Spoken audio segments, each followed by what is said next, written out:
And today we have a special interview section of Can We Be Fragrant? And our guest for today is SB, who um, I am familiar with because you support the channel. And I've been looking at your content lately, and I just got to start off with this without even really knowing you. Um, who you going with, Sun Devils or the Wildcats? Wildcats. Okay, all right. Shout out to the Wildcats. I went to both schools, but Wildcats. Wildcats. I could see that. I could definitely see that. Tell us about yourself for people tuning in for the first time. You want the snapshot on fragrance? You got time? Go ahead. Tell us. Okay. Tell us what you feel comfortable sharing. Yeah, absolutely. So, let's start with fragrance and see what comes out from that. So, I got seriously into collecting about 4 or 5 years ago. I was one of those people who, as a kid, was into fragrance, but it was a very casual thing. Back then, a couple fragrances last you a lifetime. And they still do, but we just got a problem, right? No But lies told. yeah, so when I was a kid, I used to see fragrances off the magazine, the scratch and sniff joints. I was rarely in like the department stores and stuff like that, but I do remember at a young age seeing fragrances also at like the 99-cent store budget type joints at the swap meet. This when you see like the Jordashes and the Cool Waters and all that. When I became a teenager, that's when I started going to the department stores. And I remember early on, I probably had the same 5 fragrances for like 15 years. Was getting into the Curve, was getting into the Cool Water. Then I stepped it up, got into Acqua di Gio, Armani EDT. That was like every day, all day, get the job done. My first purchase around that time that I actually bought was Marc Jacobs Pour Homme. It's like the original EDT. It was like a fall winter joint, but we don't know seasons back then. We ain't counting the sprays and all that. We just wearing fragrance. So that was like my road dog. That in Acqua di Gio throughout high school and college. I got a couple other fragrances, Gucci Pour Homme, stuff like that. But the addiction and the black hole, so to speak, that we all got sucked into. For me, it happened about 4 or 5 years ago. I was like, dang, it's like 20 years later and I still got old fragrances. Let me see what's out there now. And so I went into like a Sephora or something like that, and I picked up Jimmy Choo Intense, Man Intense, and then I picked up YSL L'Homme. And y'all know how the internet works. Like if you go get your car wash, you come home and jump on YouTube, it's going to show you all the different car washes you can go to. So the algorithm somehow picked up that I just purchased fragrance. And so my YouTube started flooding with, I'll never forget, I seen top 10 best clones ever made, but it had fragrance bottles. And I didn't know that. I was like, what the heck is a clone? And so since I just recently bought fragrances, I was kind of curious because when I went into the Sephora, I was trying everything. So I already had a little bit of curiosity and watched that video. And I'm like, dang, the clone thing blew my mind. I didn't even know that existed, but let alone I didn't know all the different categories of fragrance: designer, niche, independent, cheapy, rack store, all this stuff. You start hearing the language of these YouTubers putting you on game to all this lingo. And I didn't even realize there was that many fragrances. I thought all the fragrances was at Sephora. Because I wasn't even really that in it. Like I loved fragrance, but I had stuff that made me happy. So I wasn't on no fragrance adventure or lifestyle or nothing like that.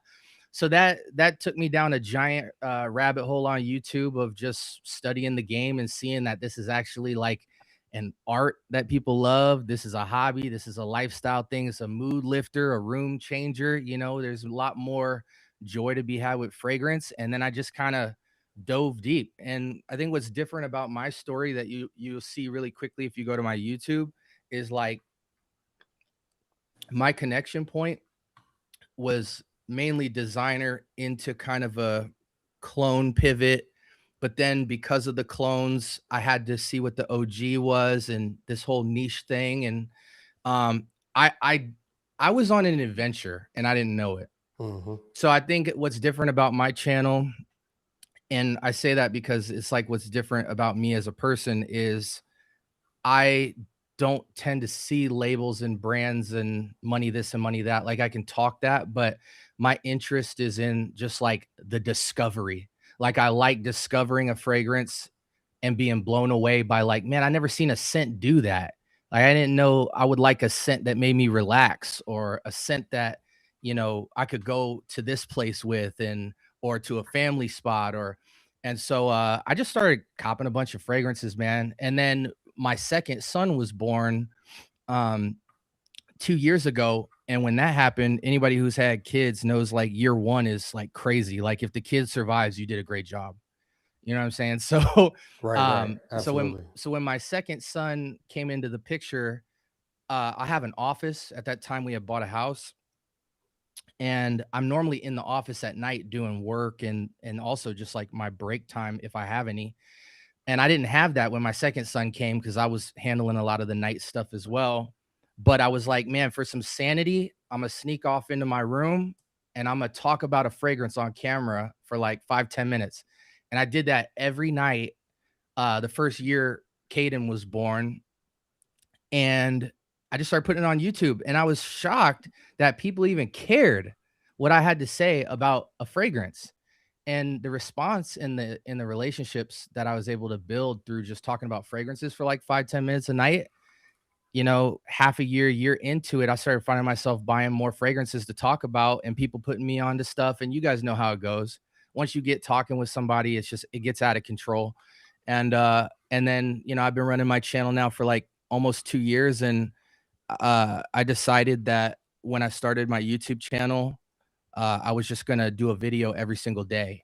So I have done probably 2 to 4 videos a day for 2 years straight, and grew a crazy amount of community. What's cool about my community is it's like boutique. It's small. We're approaching like 5K subs, Okay. but I feel like I know them all by name. So like it's a really interactive, deep community that I know the names to, and so it feels like a stadium full of people that we've been able to kind of jump into this fragcom thing and kind of make the community that we want it to look like. You know what I mean? Because everybody's different. Everybody's at a different walk of life, and I love the discovery of new fragrances you never heard of, and I'm willing to go into any nook and cranny to discover that. So I don't have no bias towards clone, dupe, niche, inspire, artisanal. I want to smell it all, and then I'm gonna tell you about which ones stand out to me.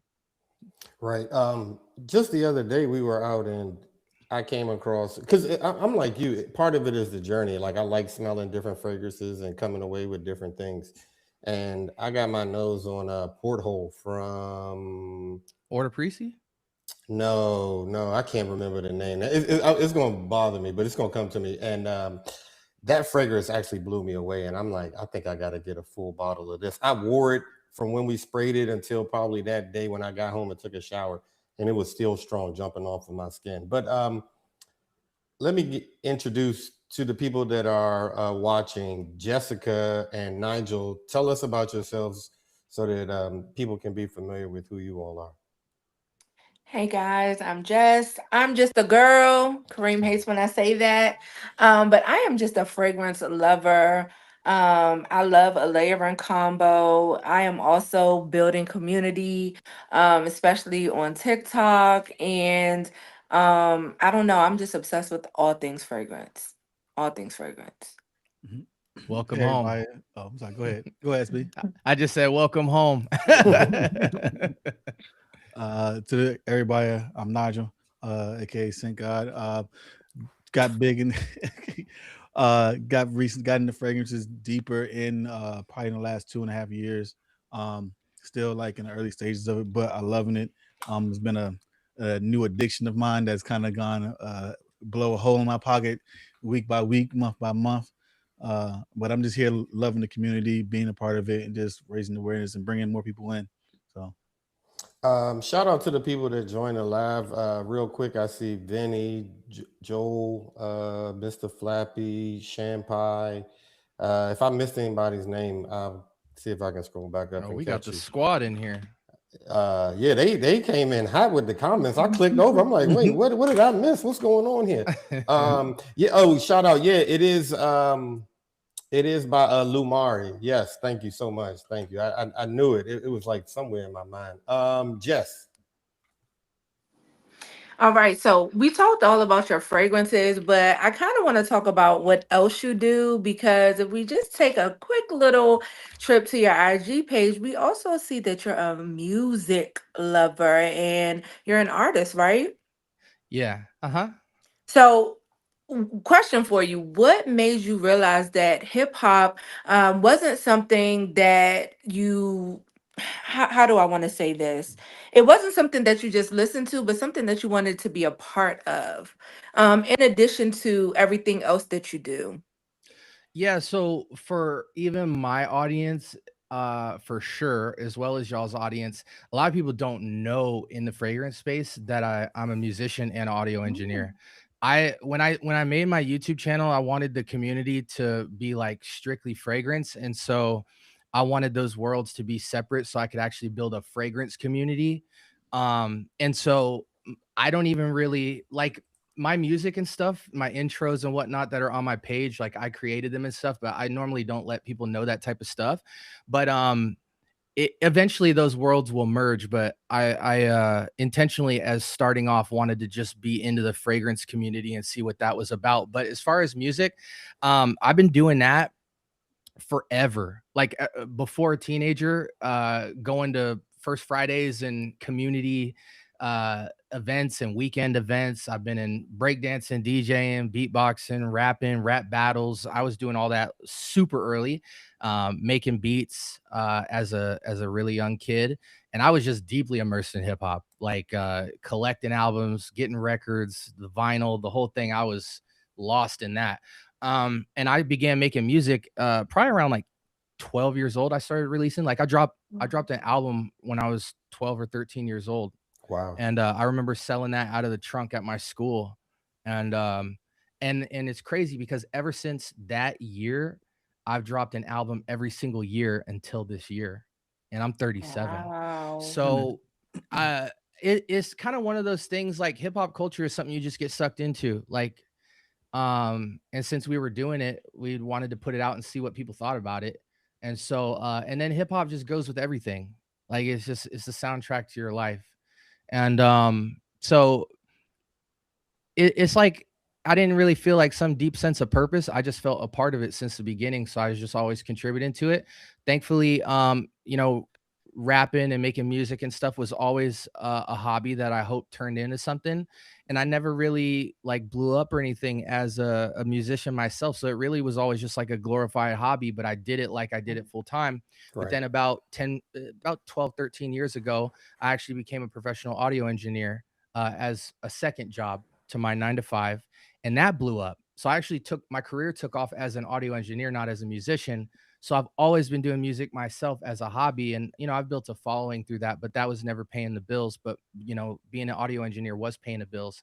So I it's kind of like one of those things that as I've gotten older, being an audio engineer has kept me connected to young people and the new things that are going on in hip hop, and it also has continued to spark my love for it to keep making music. So it's really dope. In fact, I'm trying to drop like a fragrance lingoed out type of album uh at the end of this year for the community, because there's a lot of musicians actually in the fragrance community. But I never seen any like people tie it in, you know what I mean? Outside of like maybe an intro or something. So I just thought that would be really dope. Like with my experience in music, I was like, man, it'd be really dope not to make like an album where you're just talking about fragrance, but like just a rap album, but have lingo in the fragrance culture be within that and be a part of that, like a vibe. So that's something I'm really excited about getting into. But yeah, I just always been a part of it, and I was like, man, I just love it that much, and it's stayed around. That's dope. Um, Before we get too far, what's everybody's sentiment today so that we can knock this out before we forget? Because I know I'm kind of going all over the place right now. Mine was Adrian Coaster Amber Eclipse. That was mine for today. Okay. Jess?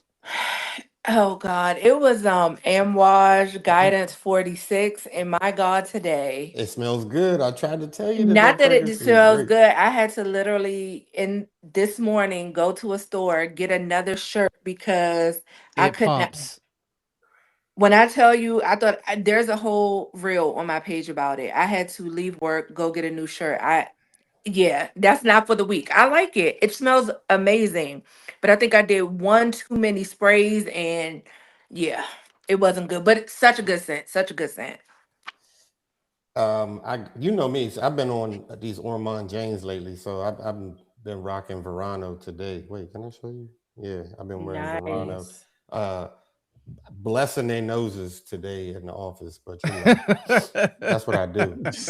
Yeah, that's what I do. Hey, Amouage will teach you, it will take you to school, won't it? Like Amouage, you better inch your way toward that trigger finger because Amouage will wreck shop. When I say I was not ready, there are a few unwashed fragrances I like. I just rediscovered Guidance itself, realized that I really liked it. The other over the weekend, Kareem and I went to the mall. I got a decant of Guidance 46. I said I'm gonna wear it today. It's such a beautiful fragrance. Two sprays max is all you Max. need. See, we've been talking about overspraying, but see, some of these fragrances don't You hit the can same. And Amouage, Unique Luxury, some of them you just can't play around with Two those. sprays max. For anybody watching, do not do more than two. I promise you. And that's from someone who loves to overspray, loves to project all the things. No more than two. Yeah, see, but you like the overspray stuff that don't really fill rooms up like that. Like it, like That's if it not do, no, true. no, no, I didn't finish. Like what I was saying is like, like vanilla or whatever isn't that bad, but like Guidance that might got cumin in it and some other stuff don't hit the same when It's the it, frankincense for me. right. It you see the pear and the rose in it, and you think, oh, so beautiful, but that frankincense gets to going and there's no cutting it off. So lesson learned, two sprays max. A lot of people don't know this, but Amouage, and you could spot it in a lot of different brands. They have their own version, but like Amouage has a chokehold on like certain synthetics, and their ambro fix incensey type of synthetics. There's actually like scientific papers on it that when they put those synthetics together, they reported that they last like 24 hours plus. Right. So when they inject that in their fragrances, like I don't the dry down when you get to that, it's explosive. You For got to sure. be if you live on the East Coast and you have cold weather and stuff, it diffuses a little bit, it can kind of break that down, but you're right, like 3 sprays max. I'm not full. It was cool. It was a cooler day outside. I said, this is gonna be perfect. To be honest, I think I did 4 sprays because I knew how potent it was. Even 4 sprays was too much. I literally told my boss I have to leave. I just need to go. I literally went to Walmart, bought a shirt, and changed because I was like, I cannot take this. I made the mistake of, and as long as it lasts on skin, it lasts even longer on clothes. So I won't do that again. Amouage has done that to me. What's the dark blue bottle? I think it's Interlude, man. I've worn that in small spaces before and choked the room out, choked wherever they were going on. So I understand. Yeah, Yeah. my first lesson was with Enclave. Mm. Mm. Enclave with spearmint incensey, like potent nuclear. I trade lightly with that house. Like it's a cool house because they experiment so much. They're really like, I look at them like an artistic house. I always say like you try 100 homages, you might like 5 of them, but you'll really love those 5. You know what I mean? Once you find something that speaks to you, but man, nonetheless, like most of the time they scream out the glass. Nigel. So I'm sorry. When you first got into fragrance, like what like pushed you into it in the beginning? Was it a person, a memory, or like something from your childhood? Like how did you like just grab onto fragrances? Yeah, so I mean, I guess there's kind of like two two things I look at if I was to think through that. So, when I was younger, fragrance was like, you see your uncle or your grandpa or like an older guy rocking fragrance for the girls, right? So for me, coming up as a kid, fragrance was just like, you wear a fragrance, you get girls. And that's that 100. that's the way I seen it. So for me, it was like, let me find something I think girls will like. Let me test it. If I get some feedback, this is all I'm gonna wear. Don't change up the game plan. That was so it had a much more like practical draw, outside of just, I guess, the scent memory of seeing like, father figures and things like that in your life that wore a fragrance. Maybe you have a scent memory to, hey, my grandfather always wore this. Like my pops always wore Fahrenheit. He's been wearing Fahrenheit for like 30, 40 years. So maybe that's a scent memory, but I wasn't like, that wasn't the draw. That was just a part of my life that I remember. Right. So for me, it was a very practical, how do I get girls? How do I smell better than people who don't smell like nothing?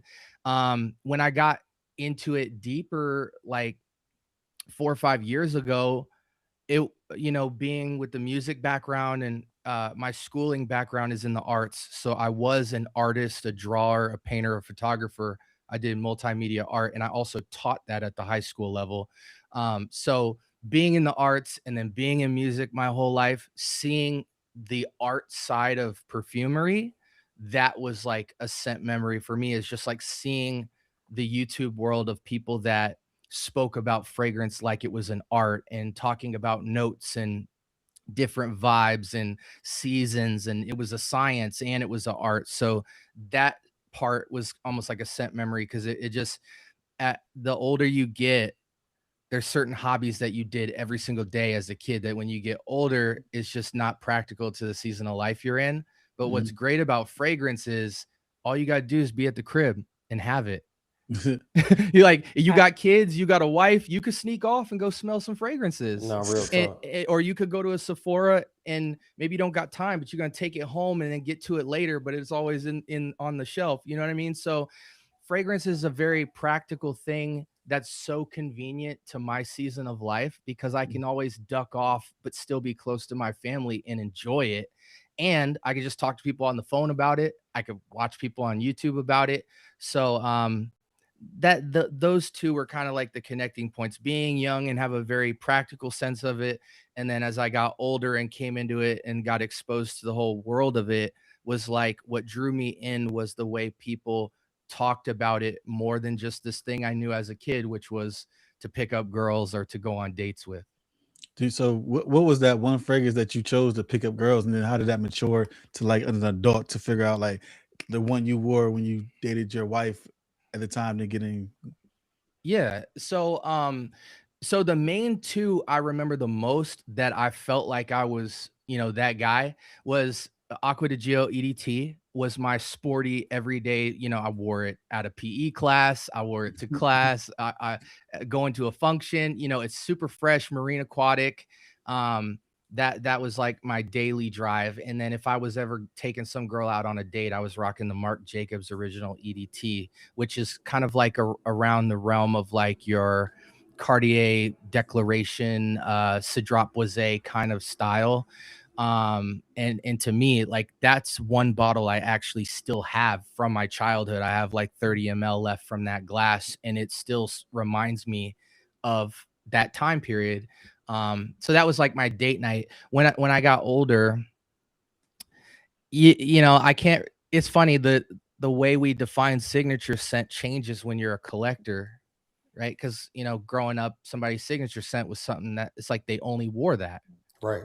That's what they were known for having. Or, hey man, that dude always smells like blue and fresh. Or, hey, that girl always got on smell like baked goods. You know what I mean?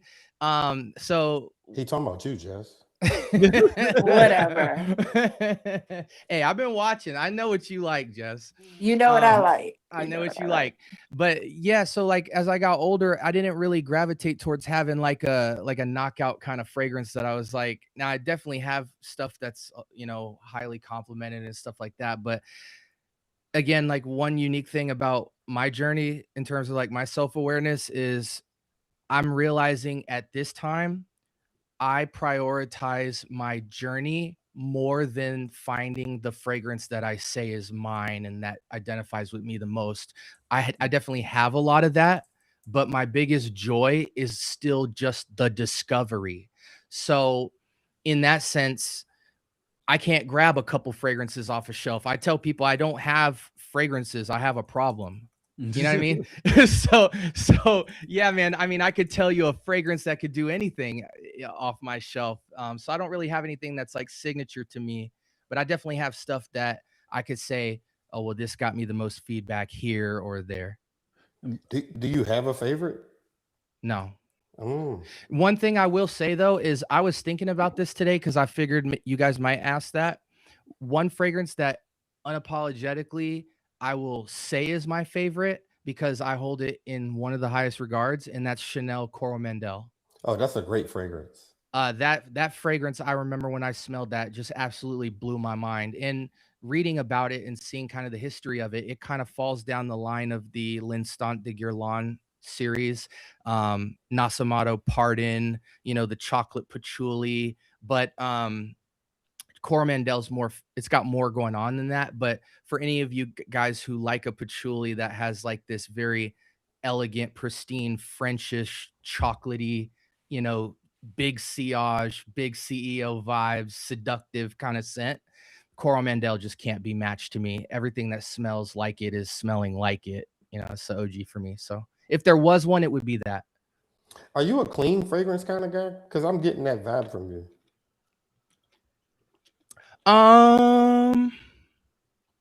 I mean, Kareem, you saw part of my collection, right? So the short answer is no, but I have a lot of clean fragrances and I love them. like as many as fragrances as I have, I can definitely walk down a clean rabbit hole and tell you what I like. And I love clean fragrances. I mean, being clean and being fresh is like a default. Like if you ever wanted to know what you might like, starting with clean and fresh you can't go wrong with that. You can't go wrong with that. And I feel like you really don't offend anybody other than Nigel for like wearing clean, for wearing clean fragrance. I'm just saying because like I'll say stuff like Blue Day Chanel, what's the what was that? My phone fell, so I had to. Kareem, don't do it like that. Oh my goodness! It's on the tripod, so it fell. Jess, I don't think you heard what we heard. It's just the stand. It's just the stand. It's actually the stand that you sent me the link to. Riverside, clip that. Dang, you just threw me off. Like Bois Imperial, anything that just smells clean, you be like, ugh, I ain't messing with that. I ain't rocking with that. Is it that you don't see? This is why I wanted to press Nigel on this because please do. Here we go. And for those who don't know, like my connection to this channel is because I'm fairly new to this channel, but I've been binge watching the heck out of you guys because I just love the community feel. Like I feel like so many people in Fragcom have their squad and stuff, but they don't really like showcase and like have the community conversation like always going on. It's like a special thing. You see it every now and again. But I got connected through seeing your guys' journey at Scent Explorer. That was the first video. And then that led to the rabbit hole of like, oh man, y'all got a bunch of podcasts and a bunch of different topics and themes. And there's more than just y'all include people regularly. So I've probably binge watched like 30 videos at this point, like basically ever since I seen that video. So I was like, yo, this is fire. This is what the community should look like. A bunch of people chopping about fragrance from all walks of life. Oh, Nigel. So as I've been watching Nigel, I always want to ask, so this is the sense that I get from your palette. So is it that you don't like those fragrances because you don't think they smell good, or is it you don't prefer how basic they can come off? I probably, for me, it's probably the basics of it. Because for me, Okay. I always talk about this where like when I smell something, I want to have like a sensational feel or a tingle. And if I don't get that when I first smell it, I'm really not really enthusiastic with it. I'm not loving it at that moment. Now, has that changed from probably 2 years ago, yes. There's some things that I just didn't like before. Now, fast forward, I like. But I think that's just more of me maturing into it. Probably by the end of 2 years from now, it's probably going to be, I'm not going to be as into sweeter fragrances as I am now. I'm very heavy into them. I mean, to be honest. Hmm. I will say something about that. Well, before I say this, did you come into the game through designer? Oh Yes. yeah, yeah, yeah. Coach Platinum. Yeah. 'Cause Okay. I didn't buy any high end stuff in the beginning. I really was just like, I had my little 10 amount in my collection, what I liked, and then that was it. And then I just started diving in, and then I just kind of went all over the place. Yeah. So I'm gonna speak to that real quick, if I could, Kareem. Go ahead. Yeah. So like, one thing you'll notice with a lot of designer fresh scents is there's a huge redundancy thing. And so you kind of familiarize yourself with the different profiles, and it can get really boring because what I found is that as you start smelling, I don't want to say niche, I just want to say more than designer, because you could go vintage, you can go artisanal, niche, you could go discontinued designer, designers that aren't on Sephora's shelf. But as you start smelling more fragrances, where you start to see the significance of the freshie outside of just the designer space is when you get a freshie with texture. What's it's not just this single smell that you get, but it's atmosphere, it's texture, it's nuance. And sometimes you don't get that in the designer level, but when you start to smell higher end scents or just better quality or whatever, that's when you start to really see the power of the versatility of them as a signature scent. So like, I'll give you a great case in point. Like, say you come out of like Invictus, right? A lot of people love Invictus, I like clean, fresh, Invictus. right? Then say a natural progression might be Silver Mountain Water. If you go from Invictus to a Silver Mountain Water, you'll have this phase where you go, oh my gosh, this is just the best, freshest, versatile scent I ever smelled, right? If you haven't smelled anything of that caliber. But then there's like layers to this. Then you move. So what happens there is you smell that same Invictus style somewhat, but you get so much more atmosphere. Like when you smell Silver Mountain Water, you smell like you're at the place that scent was inspired by. It's atmospheric, it has space, it has water, texture. But then you can go even further down where you actually want some signature appeal. And to me, the Silver Mountain Water that should have been called Silver Mountain Water since the beginning was this fragrance right here. And I know Kareem will love this. He took the headphones off. Like, hold on. Took the headphones He been off. dying to do this. Kareem will love this, but this bad boy right here, Mephisto. Mephisto. You know what it is. Once you get into OG Mephisto or Gentile Uomo, which I call this Silver Mountain Water, because this is what Silver Mountain Water should have been. It smells so similar to it, but it's heightened. But this has swag. It's swag. So that's what I'm saying. There's levels to it because you go from a good smell to atmosphere, and I call it like 1D, 2-dimensional, 3-dimensional, 4-dimensional. So if your Invictus is like your 1 dimension, the next dimension of that might be a Silver Mountain Water. Then you get to Gentile Uomo and you like, okay, it's fresh, it's got texture, but then it's also got swag and personality. So that's what I find with designers. You start putting your nose on other stuff and stuff starts jumping out and separating in the air and doing stuff. Now you like, man, this ain't just a freshie. I don't view this like, if you said this is like Invictus or something like it, you get slapped in the face by anybody who owns this bottle, because there's just so much more explosion of scent profile coming out of this. So that's what I find with freshies is at the designer level, you can get super bored because there's seemingly not a lot going on. It's more of a practical wear. But as you start smelling other stuff, they do more than just smell clean. I think are you saying that? Cause as everybody know, previously I've been out the country for like the last 2 weeks, and I thought Nobody knew that. Whatever, like like I was smelling a lot of ouds. I thought I knew what different ouds smell like, but when I got there, I think my mind was blown by every country. I was in 2 different countries, their interpretations of it and the different ouds that they have. Like, it blew my mind because every time I would smell something different, a different oud product they had there, it kind of like just took me in a different direction. I didn't know oud can smell a sweeter oud existed to that, the deepness of it, of my experiencing in it. So I think I kind of like what you were saying, I kind of really understand that now. And I think that happens with everything, like vanilla, sweet fragrances. Stuff all starts to smell the same. Like you just start picking out vanilla, but then when you start moving around, you start smelling the florals and you start smelling the citrus and you start smelling the texture of vanilla. Oh, this is buttery. No, this is dry. This is ashy. And like you just start building a palette in your mind of a different way to experience that. And then subpar fragrances from special fragrances start to stand out. And that happens with certain notes you don't like as well, like rose. Roses, I found that it wasn't that I hated rose, it's that most perfumers of rose are trash. So once I found rose, people who handle rose correctly, I'm madly in love with rose. Right, right, right. And there's notes like Yeah. that in perfumery where it's not really that you don't like the note, you don't like the hands that put the note together. And you won't know that until you smell something that blows your mind. That's a beautiful way to put it, because like an artist could like take clay and make it into something beautiful, right? And a lot of times these people are just giving you clay and be like, enjoy this. Right, right. Yeah, No, and some stuff just hard.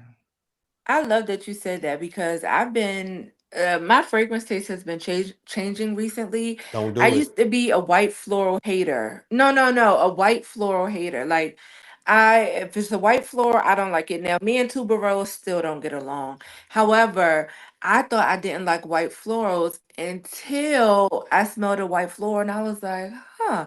And the white floral that did it for me was Mason Mataha Printemps Blanc. Hmm. It's such a white floral forward fragrance, but it's so pretty. And it has these other elements, I think, to your point when you were talking about texture and those things.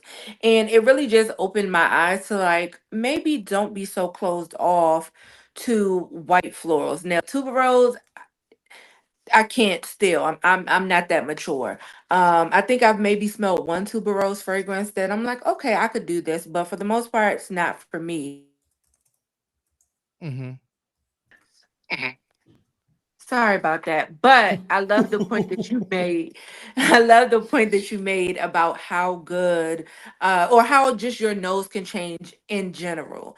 Is there a note that bothers you, that it just for you, you just can't? I'll say it like this. For me, there's notes that I'm so critical of that early on in my journey, I would have said things like this. I hate vetiver. I hate rose. Whoa, I whoa, love vetiver. vetiver. Hey, listen. Vetiver is my favorite note, so we're gonna set that on the shelf. But Okay. in fact, vetiver is something that's got to catch it all for me. I will get every vetiver fragrance. But so like vetiver, rose ouds, incense, um, uh fruits, I mean vanillas. So there's certain notes that I would have said previously I don't like this note, but I realized that I just don't like the way perfumers have handled those notes in most fragrances. But then that almost pushed me to being a discovery guy, cuz I'm like, these notes cannot be bad. Like as I started going and smelling fragrances, I'm like, oh shoot, like a rose oud, you smell Roja Taif Oud or something like that, and you like, oh wait a second, like there's a way you deal with animalics, and Right, there's a right, way right. to the ouds don't all smell the same, and the vetivers can smell like 12 different things depending on how it's harvested and how it's blended. Some stuff's forward, some notes I like better in the background instead of in the front, but I've always smelled stuff with it in the front.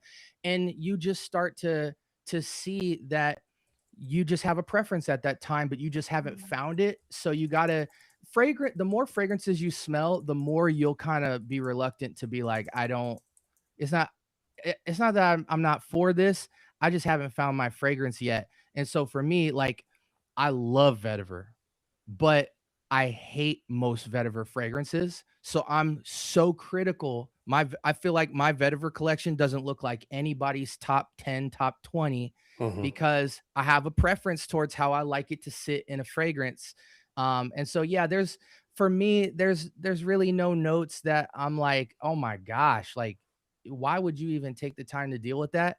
I've been blown away every time I even kind of have something I think I'm not feeling. Somebody will be like, "No, you need to just go smell this," And then I'm like, oh, okay, let me give it some time and let it cook for a little bit. I got my pen right here. Give me one of them top vetivers to look for. Oh man, I have so many. I mean, if there was one vetiver I have to start everybody off with, if you say you hate vetiver, I think the starting point's Roja's vetiver, off top. Some nook and cranny vetivers that you might want to get into would be things like Amarud's Lunar vetiver, Ubagant's Fougere Royale, seeing how vetiver's been handled in. Hold on, you have Ubagant? Yeah. Oh, bro, I got a story for y'all. Oh my Ooh. goodness. So I found Ubagant Fougere Royale, which retails around $280 to $300 today. I found it at an auction for $8. Whoa. Damn. What auction is this? Sealed. Damn. And I didn't know that this is the genesis of Fougere fragrances. This fragrance coined the term Fougere. It means the fern. And so when I got it, I didn't know what I had until I cracked it open and was like, oh my gosh, this is like history. You know what I'm saying? But yeah, as far as vetivers, like you got just different classes of them. Oh my gosh, bro. Dude, there's so many. Have you smelled Desert Rain yet from day 3? Oh yeah. That's a very, very, very good fragrance.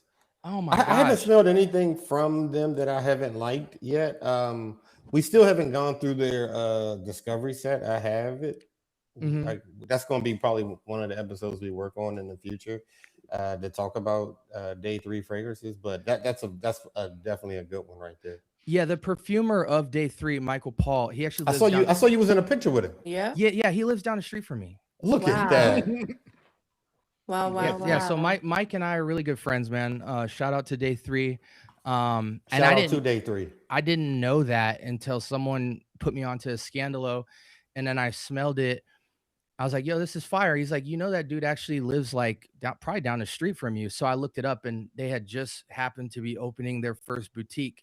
And so I got to meet Mike. We really hit it off. And so I've been following their whole house. They've supported the channel and, you know, given a lot of people discovery sets and stuff. And I like their business model. I like his approach to making sense. And but yeah, they just do some special stuff. But man, dude, there's so many good vetivers, dude. And I like talking about, one day I want to do like a kind of documentary about it, because you have vetiver forward fragrances, like I call them vetiver celebrations, but then a lot of people don't know like 90% of the perfumes out there got vetiver in the base, because vetiver is used to make complexity. So and it's similar to the woody family. So a lot of your favorite fragrances got vetiver in it, men or women's.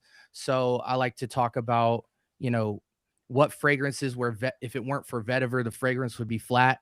And then also like vetiver celebration joints and Ancre Noir, Lalique.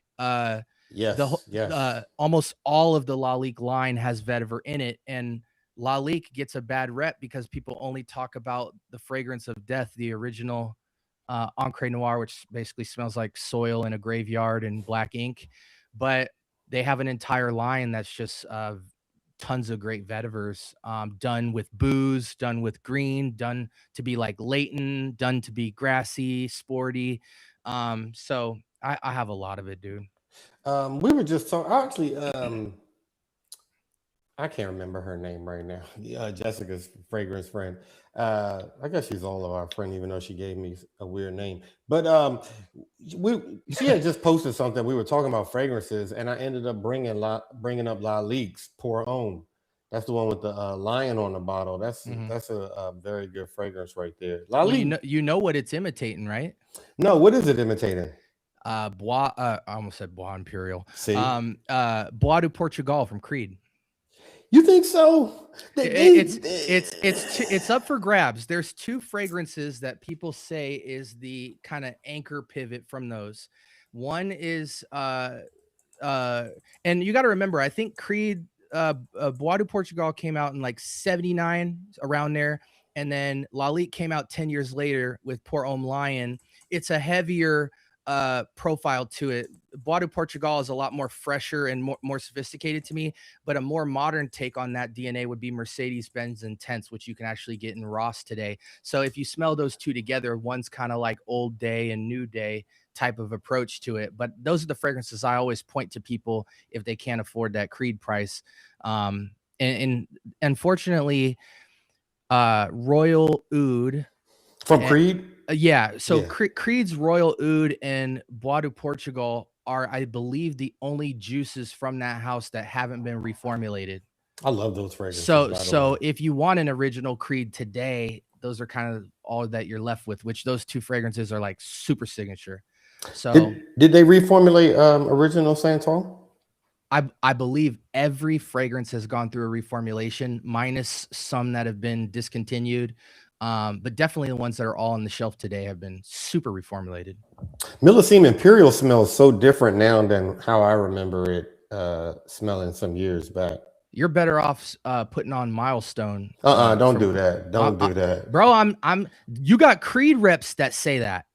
Don't do that. Don't do that. Well, not we. I feel some sort of way about these dupes. But let me ask you this: what fragrance have you bought recently that is worth mentioning and talking about? Oh my gosh, bro! Come on, man. Listen, you know what? I'll mention what came in today. Oh, hey, that's fine. So speaking of Lalique, for me, Lalique is the only house I want every bottle from. Whoa. I do like their bottles though. I just love the model of they were masters of glass in the early 1900s. So they have 100+ year history in glass work. Then they pivot to perfumery, and they are one of the only houses today that's not at Sephora that is sub $50 price range. All their fragrances you can get for 20 to 50 bucks, and all have niche quality feel. So it just represents like people's ability to smell niche at affordably and be proud of the house and not be like, well, this is my, whatever fragrance you would name from Sephora that somebody might be like, oh yeah, been there, done that. Lalique is still a house that most people don't know about. And I just love the perfumers that have worked on their scents. So for me, it's got to catch them all with that house. I have all of the main stuff you could get from that house, but now I'm trying to pick up a lot of their rare vintage stuff that typically you won't find unless it's like $400 to $5,000 online, because now the glass has aged because it's crystal. So I got this fragrance right here in the mail today, and this joint is crazy. And then this week I also hold on. What's the name of it for people that's that can't see it? It's called Or Intemporel. It's got coffee and patchouli. It's like a seductive scent, but it's got like a crazy fresh lift. The bottle's insane. I'll show it to you in a second. But then I also won a 30 ml of Tigar. Oh, okay. So I'm a Bulgari fan, so they already know that. You say you won? Did you get that off another auction too, or yeah, at an auction doing a giveaway, I won it 2 days ago. So let me say this, because I'm a big advocate of not blind buying. In fact, even when I was doing my clone talk and all that, I was always decanting it, and I also was always buying the OG as a decant to get the experience before I was messing with clones and stuff. But what's different about where I'm at in my journey today, and I don't want to say too much about it, we'll talk off camera, but like today, I can pretty much get anything I want under 150 bucks that you know of as niche or artisanal. So and I've built a lot of relationships with brand reps and ambassadors and stuff like that. So I have more access than the average person. So sometimes I come across stuff where it's good for the channel and things like that. But I also, you got to understand, I smell hundreds of fragrances all the time. Like I upload videos every single day. So for me, it's not, I'm not blind buying. I'm smelling all this stuff before I'm buying it, but I'm smelling so many fragrances you wouldn't believe me that I've come across a certain scent. And I also document like stuff that I enjoy at some part in the year that I want to return to. So maybe 6 months down the road, you think I blind bought it, but I actually had smelled it before and just didn't have the means to get it at the time. So I've just found some cool resources that make me a more frequent buyer than normal. These are all my cards that I wrote down names on things that I was actually blown away by, and I actually want to get. I just haven't had the time to put them in my closet on Parfumo yet. But what's some stuff that y'all been wanting to get? For me, no, for go ahead, me, Jessica, please. for me, Good Morning Midnight by Bottega has been on my list again. Ooh, okay. Again, I haven't blind bought it, but I want to go smell it because again, it kind of is, you know, a little expensive to blind buy. I'm pro blind buying. And then it's I can't think of it. It's something Renaissance by Kriegler. Okay. The name, I can't think of the beginning of it, but it's something Renaissance, but it's by Kriegler, and I got a sample of it at this fragrance event me and Kareem went to. And when I say I was devastated, it is literally the most expensive fragrance on their site. Jess, I'm gonna help you out after this. Thank you. Please, because I'm like, there's no, I'm so in love with that fragrance, and I'm like, I need it. That's a beautiful bottle. Wow. Wow. And it comes in like a champagne thing. And I wouldn't have got this because they scalped the heck out of it online if I didn't have resources. So I found a resource where it was like there's no reason why I couldn't get this to complete my set. But yeah.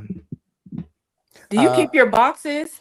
No. You just showing that box maybe. Thank you. No. I don't keep my boxes either, but I just had to ask because we always ask all of our guests, do they keep their boxes? I'll never keep a box. However, I rarely get into situations where you get a glass box like this. So maybe the box might be kept here, but the bottle will not be in it.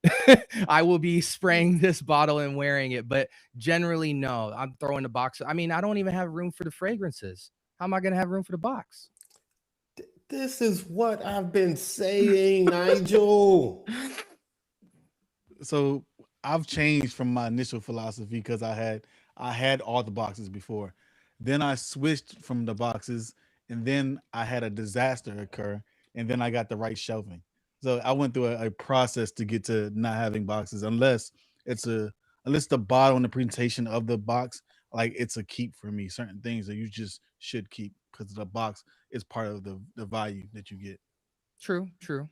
Yeah, no shade against people who keep the boxes. I mean, for some people, again, like self-awareness is self-awareness is everything in this. Like I used to think people love the same things that I love about perfumery itself, but some people like really enjoy coming home and like seeing the artwork of their Argos box and the diptyque and all that stuff. And I mean, I could appreciate that, I guess, but for me, it's like I'm not as wowed by that stuff after I open it.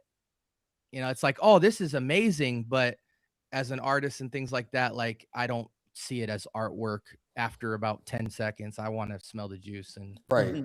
I'm all about the glass, the bottle, the cap on it. Is it magnetic? Does it have some sort of significance?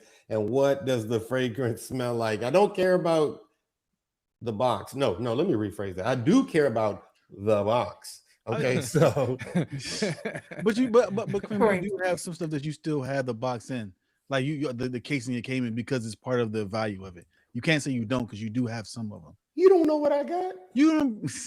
but honestly, that is true. Like, but it's like 102. Like, I have a box that opens up and it's a light. And it lights up and stuff. Like I have a box that's signed by the owner. Like that type of stuff I wouldn't throw away. But a Tom Ford, I'll probably say a Tom Ford cardboard box that don't have no meaning to it. You can have that, please. Well, a lot of y'all clone guys who love it, and I don't say that as if I'm not a part of that, because I have no problem getting clones, and I do have clones. But a lot of y'all clone guys are in trouble because that'd be the marketing employee right there. You're gonna get a crazy box with a sticker and a Exactly. 50% off Red Lobster, and you know what I mean. Like they do the most when it comes to the presentation. Like especially nowadays, you see them ice cream joints, and you know they do everything. So if you love presentation, clones is gonna be a great thing for you because they do the most with the presentation. So Jessica been roasting me lately because I haven't been. until you do right by me. I was gonna bring it up as soon as, but go Oh, ahead. go ahead. No, go ahead. No, Then. go ahead. Go ahead. So we were at this fragrance event, and this woman was damn near giving away her fragrances. And one of them I smelled. I was like, "This smells really good. It smells familiar, but it smells really good." And it's like a chalice, and you take the top off of the cup of the chalice, and you use that to spray yourself. Like this is probably the sexiest fragrance bottle I've ever come across. So I was like, "Let me get this." She was like $5. I was like, "I can give you $5," but it just so happened that she ain't had change, so she gave me the fragrance for free. Everybody been saying that's a dupe, that's a dupe, that's a dupe. I went home and looked it up, and they say it smells like Lorenzo Pizzaglia's sangria. Sangria, yeah. I haven't. I have that fragrance. I haven't compared the two yet, but I still think that to your point, the presentation is A plus plus plus. This is like a pretty bottle. Like one of the episodes that I want us to do is who has the sexiest bottle or the prettiest bottle. And I think that'll be that might even be something we just open up on live and bring people on to show off their prettiest bottles or whatever. And I'm a to be fan. fair, I'm only giving you a hard time because you are so anti-dupe. You talk about Nigel all the time in his Arabic sense, and here you are buying one. And it just was so funny to me. And the people who go live with us, they know your disdain for inspired buys or whatever. They know that that's just not your lane, and you're gonna give the people a hard time. So I had to like let them know, hey y'all, your boy got one the other day. So that's all. I don't willingly buy any clone or dupe, Yeah, so we know. I'm still innocent. Hey, nah. Hey, listen, you can't say that either because if I see that collection and I see a designer or niche bottle that clones something, I'm No, gonna no, no. call We it talked out. about we talked We about talk that too. about that. We Yeah. talked about that too. I know 'cause- y'all have. That's why I said it. Yeah, Yeah. yeah. We talk about that too. Listen, I don't care what you say. Bond number 9. They Here got you some good go. stuff. They got some good stuff. Nigel, you up? So like what you was I'm sorry, goodness. Well, what fragrance do you think that people love the most that you wear, or even your family members love, like your wife versus your kids, like when you have it on? So we're not talking like battle testing out in the field. We're talking at home. Yeah. At home, and then we can go out in the field. We can do both. Yeah, let's do both. So at home, never fails. Shout out to just bringing this up earlier. Any type of white floral, musk, slight vanillic touch. You know, I'm thinking easily things like musk therapy. Just can't be touched. Gucci That's Guilty. a good Hey, fragrance. for Nigel, Gucci Guilty Elixir or Elixir Absolute. I have the elixir. We've that. I don't like the absolute. I did not like the absolute. It actually took away from the elixir to me. It just is something's off about it to me. The elixir was perfect for me. Yeah, well, one thing for sure is like what they did was with the Absolute, they basically put a cap on it and tried to make it more darker. And so I call that fragrance like day and night. So like the Absolute is like what you'd wear at night. The Elixir, you wear that all day, and it's definitely brighter and more explosive. But yeah, anything like that. And I mean, that's like a scent profile that I think is like foundational unisex, right? Like most women's scents have a musky white floral vanilla experience. I like on the men's side when they tone that vanilla all the way down so it just creeps out. You know, it's something you got to get close to get into. But yeah, like musk therapy, I think in that category for me, Gucci Guilty Elixir, Gucci Guilty Love Edition, all those styles. The fam never argues with stuff like that. Out in the field, one of my most complimented this year, no competition. And it's crazy because I don't move towards gourmands or entry gourmands, is heavy. That's a side to my journey that I've smelled a lot but not bought a lot yet.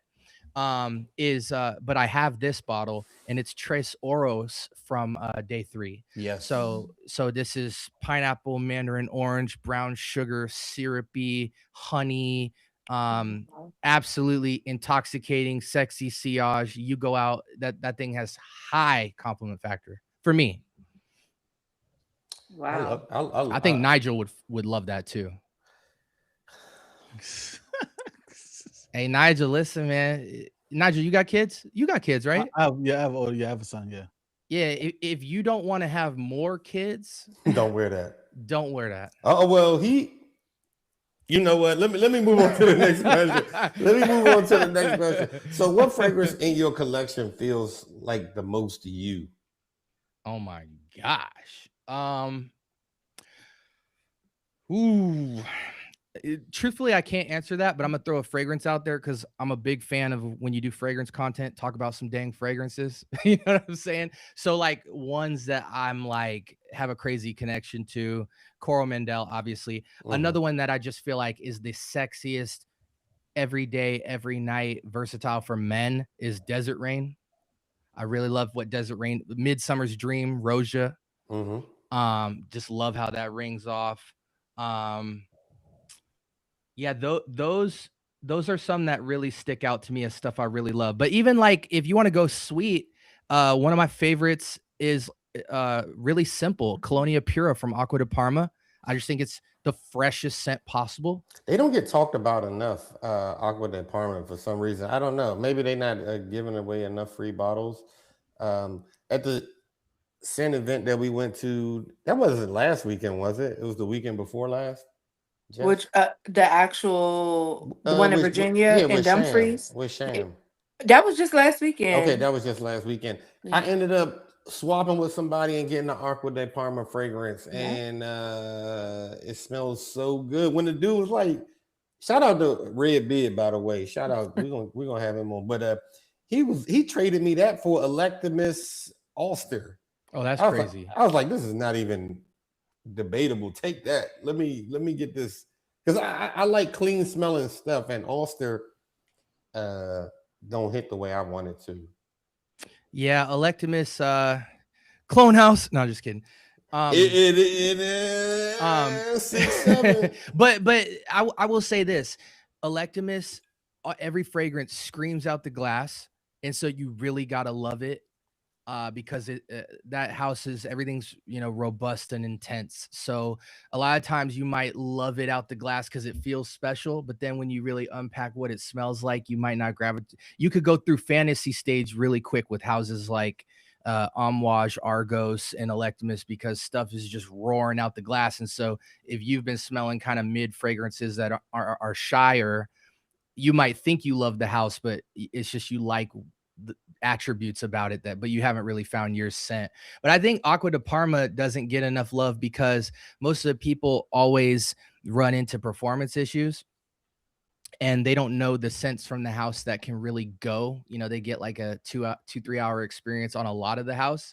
What I can say is when it comes to that European coastal, anything that has to do with fresh air, citrus, aquatics, slight vegetal, green, sitting seaside exotically, I just think they do something that nobody else does. But Colonia Pura, Fico di Amalfi, different stuff like that, I just think is special. Like you just can't really find it anywhere else. That feels so airy and light that you just spray yourself. You don't count with Acqua di Parma. Just 20, 30, hit the whole body, easy, walk, break dance in the scent. Like it's just a fun wear, man. And then Colonia Pura is one of the simplest fragrances ever made, and yet it gets crazy compliments. Like the feedback I get from wearing just a clean, heavenly air, slightly sweet scent is like unmatched. So I think there's something to be said about that too, is like we think we know what people are gonna like, and oftentimes we're blown away by like, oh, you like this on me? oh, man, why'd I do all this work? It's just, you keep it simple sometimes. It's Keep it just, simple. there's a difference between what we like and what people like.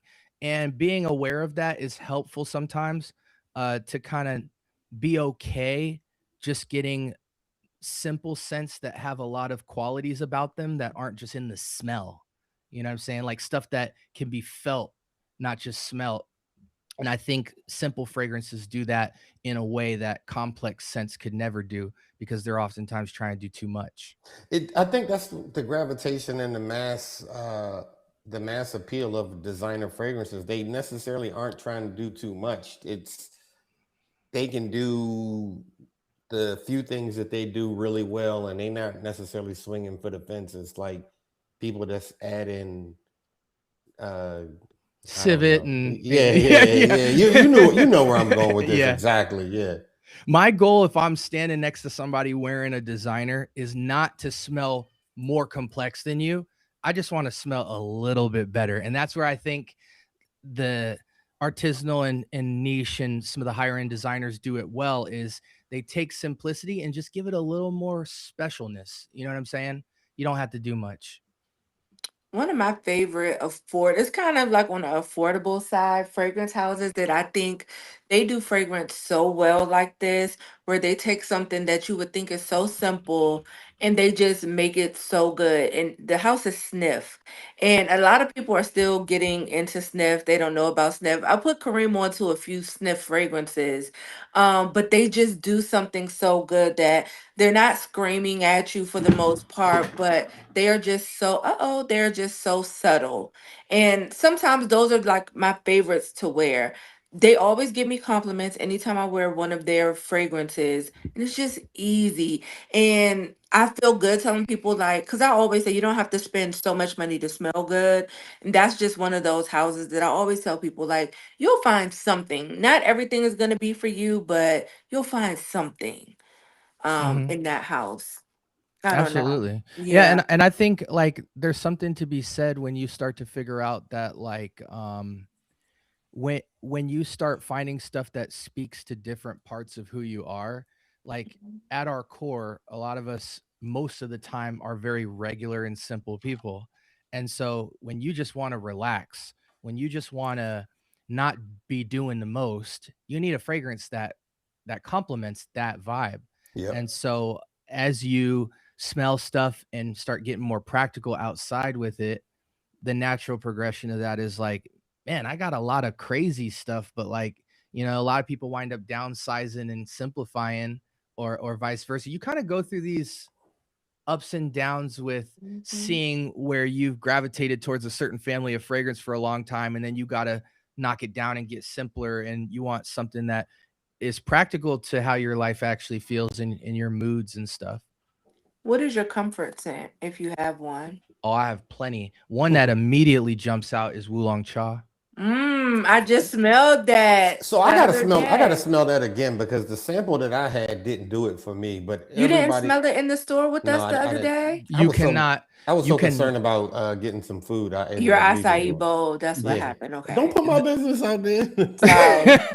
Sorry. Sorry. with the house in Nishane, they're a house that has another kind of synthetic thing where out the glass the fragrances really scream. Like punch is a good word for Nishane. It doesn't matter what bottle you have, on skin or on test strip, it's explosive.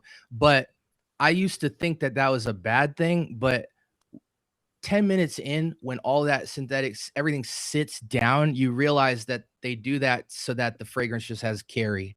So some stuff, the better experience actually happens in the dry down, Yeah. especially with skin. So at Nishane, if you just try to quickly smell the house, it can feel brash and punchy in a way that you don't like. So for instance, that's a tea scent, but if you spray it right away, all you get is like tart, sharp citrus. It's like a knife, just zoom. And so if you don't let that thing sit down into the tea, Okay. you don't get the therapeutic, relaxing side of it. You just get another sharp niche citrus fragrance. So with every niche on a bottle, not only do you have to put it on skin, but you need to wait 10 minutes for everything to sit down because their synthetics do jump out in that first spray. But Wulong Cha, easy, bro. Just relaxing, meditative, calming, and then it gets a lot of feedback. Like when I wear that at work and stuff, people are just like, "Man, that you smell so like relaxing." I get that feedback a lot on that one. It's I'm a gonna really have to good scent. I'm gonna have to go back to Oolong Cha then, because I don't remember feeling like that when I smelled that fragrance at all. And Wulong and the X line is just as crazy, bro. So if you want a more detailed, relaxing scent, Wulong Cha X, a lot of people prefer that as well because that's a more four seasons, slightly more complex, not just citrus and tea take on that scent. But that's a beautiful one, man. It is unmatched for sure. So, question for you. So, do you also feel like the pricing of fragrances make make it seem like they're worth more, or is it just you think it's just branding and presentation that's really driving those prices? Uh, I argue with people about this all the time. I think there's two important things to that question. Number one, if you pay more for a fragrance, you should get more. In theory, Absolutely. you should. That's a logical way of thinking. What's the point of paying more money? You want more of an experience. So whatever that experience is, presentation, juice, whatever's involved in that, it should get better the more you pay. However, that's not true. That's not reality. You pay more money sometimes and you feel like you get less, or you feel like you get robbed, or not as much as something you could have got for half the price.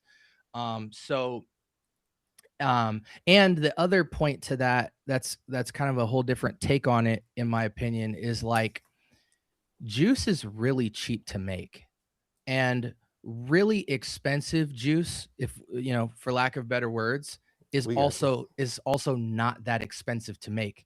So technically, everything other than the juice is the most expensive part of the fragrance: the brand, the staff they have to pay, the box it came in, the name that's on the bottle. When you look at the manufacturing and all that and what the percentages is, the juice is probably the cheapest part of that equation to the MSRP that ends up on that shelf. But in theory, the more you pay, the more of an experience you should get. Unfortunately, in this game, and I used to think that certain lanes, this was less of a reality or not, but now that I have vintage and niche and designer and everything in between, I'm realizing you have to be critical every scent you smell, because everyone's subject to robbing you of your extra dollar that you want to spend to get something else. I think it's important though to ask yourself, like, what are you looking for?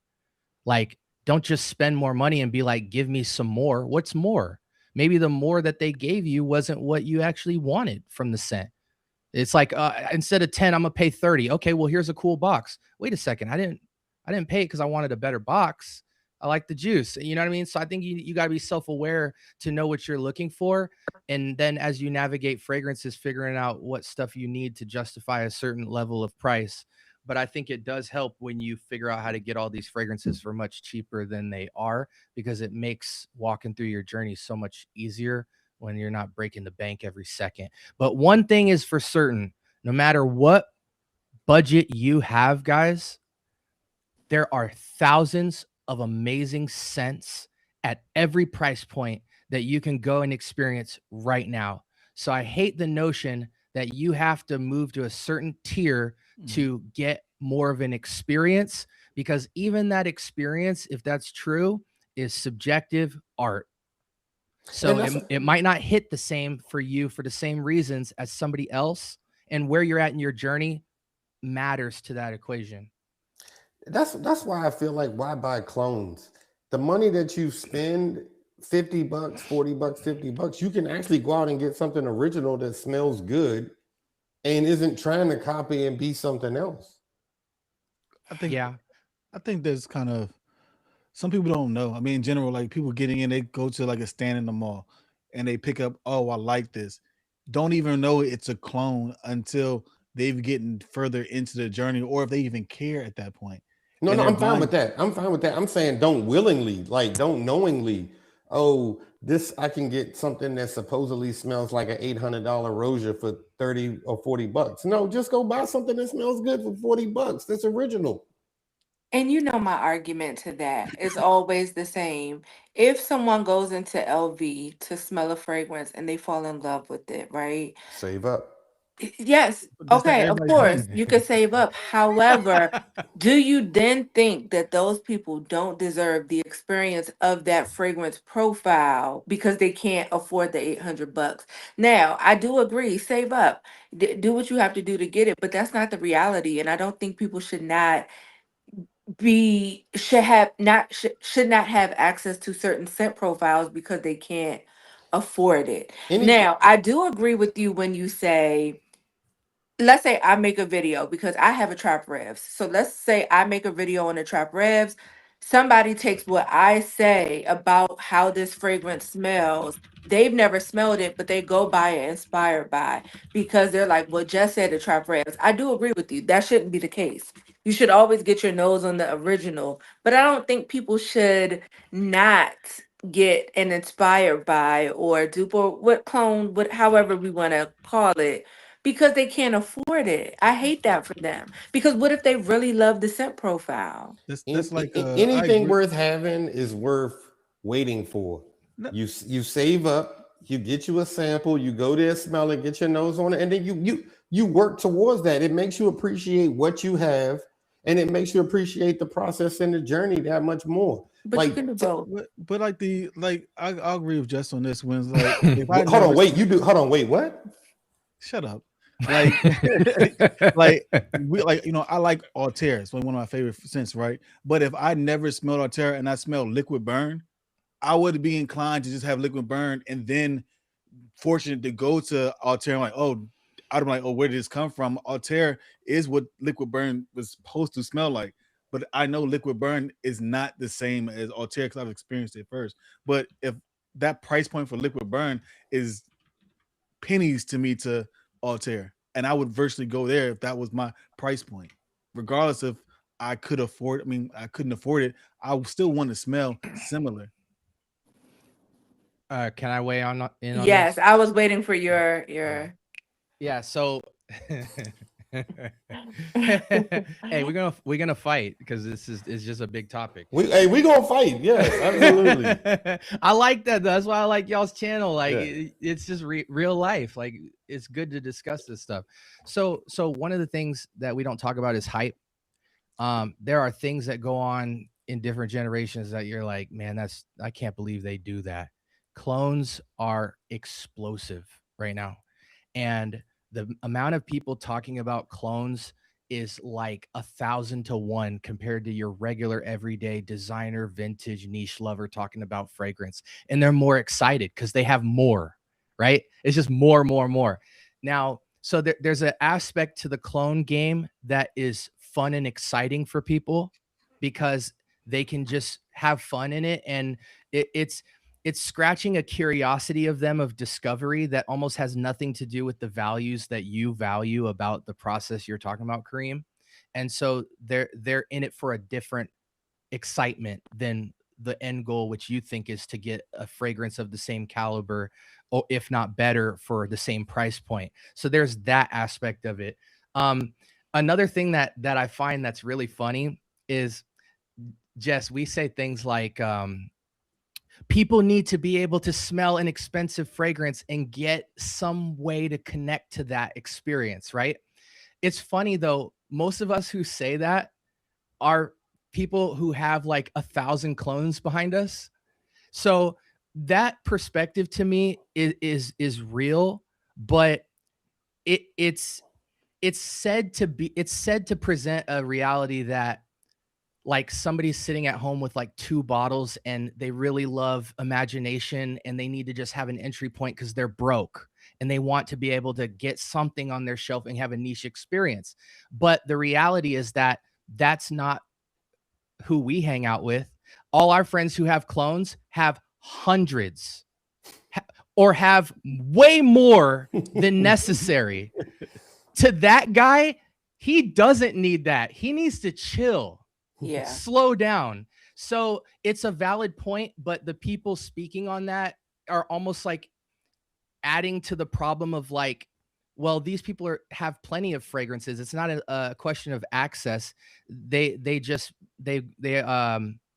they're not playing that out how you're saying it. Those aren't the faces that we're identifying with. So there's that part of it that I think through too, is like nobody's out here broke with 2 or 3 fragrances. Like we're walking out here, even broke people with $1,000 cell phones and stuff like that. So the clone game, in perspective to that, they can get 10 fragrances on the shelf very quickly, Very on quickly. on any level. So there's that.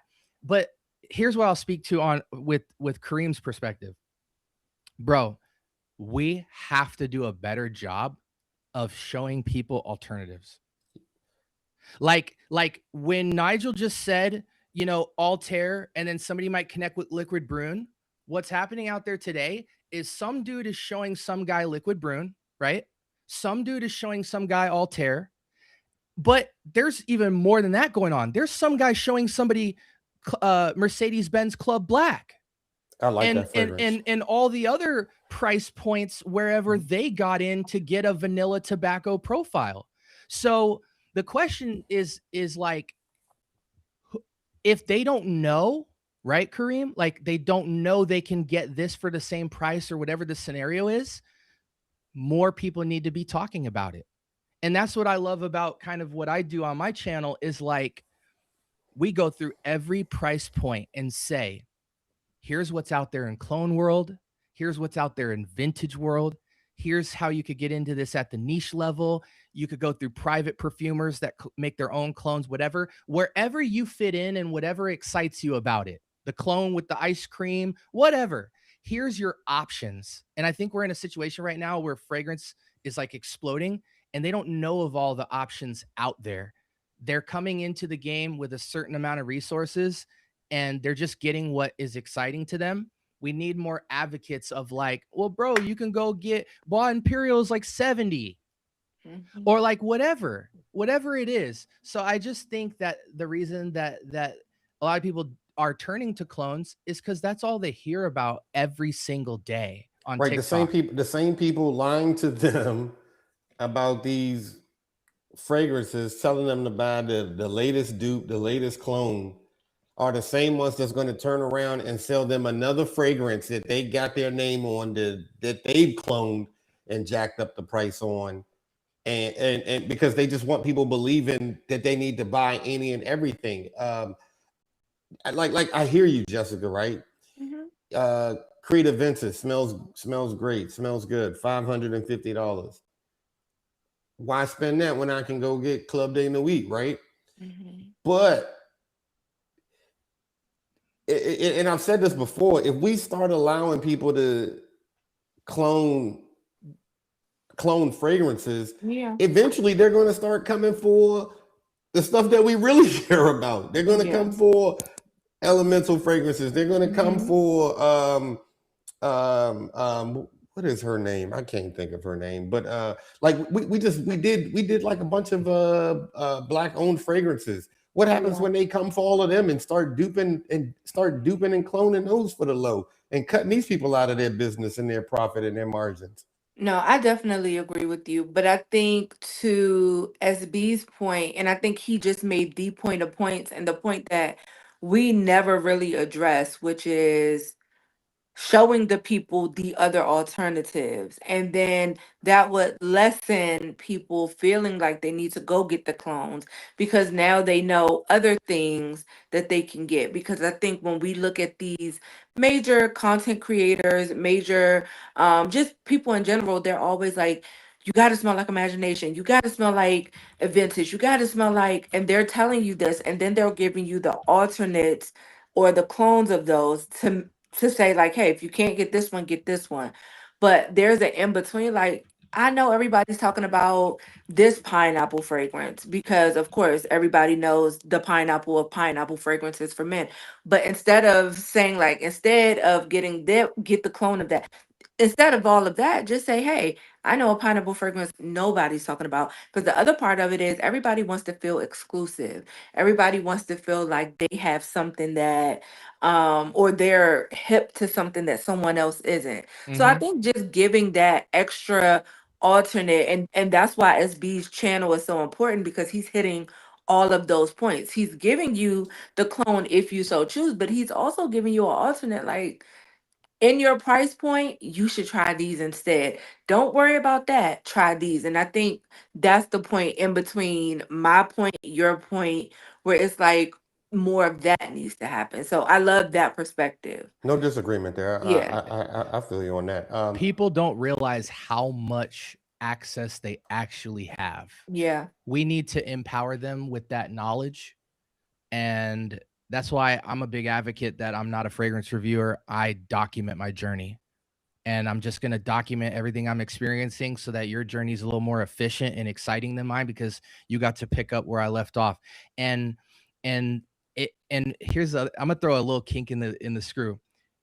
Kareem, how many people do you know that love designer, privé designer, and niche, that say, man, if you just had higher quality stuff, you wouldn't be out here buying all these clones? But they'll say that to you with 1,000 niche fragrances behind them. Meaning they could have just bought 2 really high end quality fragrances and not needed any of that stuff. They make the point that, like, people fall into a buying cycle, right? And the problem with clones is that nothing's ever that good, so you have to keep buying. Well, then why do you, niche lover, have hundreds of bottles behind you? I thought you said that if you got into niche, you would have a couple things that you need and it would be doing the most. But apparently you have the same buying obsession as I do. You're just spending more money. You're spending more money. And I feel you on that. Part of what we've been talking about lately is that minus me getting Le Labo fragrance at the fragrance swap, I've been telling people, like, I'm just kind of content right now with my collection. I don't need anything. Look, we was at Parfums de France, and y'all kept saying, buy something. I'm like, no, I'm good. No, I wasn't telling you to buy that. Y'all are bad influences, but I was like, no, I'm good. I don't need to buy anything else, because, like, legitimately, I could sit on my collection for the end of time and just be good. I mean, obviously, I'm going to want something else, because that's just the nature of who we are in this business. But I'm literally holding back on spending money on fragrances for the foreseeable future, because my collection covers damn near anything I could want, other than Porthole, if y'all want to buy me something. But other than that, I'm good. So yeah. To be fair, I've decluttered. I've done 2 major declutters, and the way my nose is changing, yes, I am still buying things, but I found myself more so I've been buying a lot of samples, like travel sizes, really to sit with it. Because before I was like, go big, go home. And even when we went to Parfums de France, I mean, outside of that one tester bottle that I did get from them, which was what, Ormond Jane Damask. Damascus, and that's a very I good I fragrance. knew what Beautiful that fragrance. smelled. Yeah, I knew what that smelled like. I knew I wanted that fragrance. Outside of that, I just bought a 10 ml of 100 Silent Ways, a 10 ml of Guidance 46. And then when we went to the fragrance event, outside of Heal the Way, which is my comfort scent, I bought all travel size fragrances.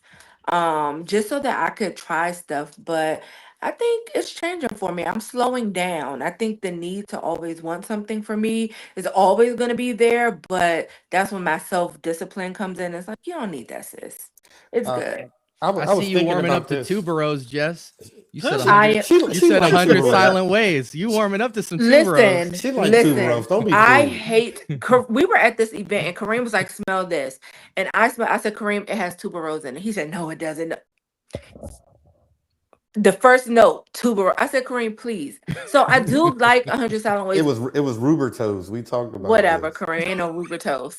But again, if it's done right, I can never say never. I can never say never. I am warming up. I just said I thought I hated all white florals, and then I smell Printemps Blanc, and I'm like, I don't. Mm-hmm. I don't. Or heavy white florals, because I don't hate all white florals, but like a white floral forward fragrance typically wasn't for me. But it's changing. It's changing. We were talking about comfort scents, and because of you, I wear Heal the Way, and It's right here. I do love that fragrance. But that's sort of my connection with you, Jessica, who's right here, despite what Nigel says. I'm You're up here for located. me. Okay. Thank I'm you. up. But me and Nigel talked about this.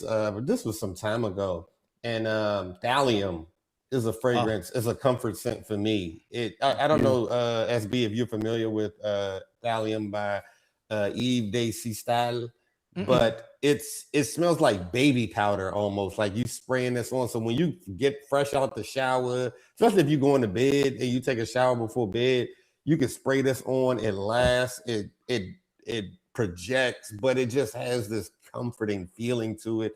This smell, like almost like you, especially when you wrap yourself in a blanket, you feel like you're a baby being swaddled after you done just Right. got a bath. Oh It's Lord. a great.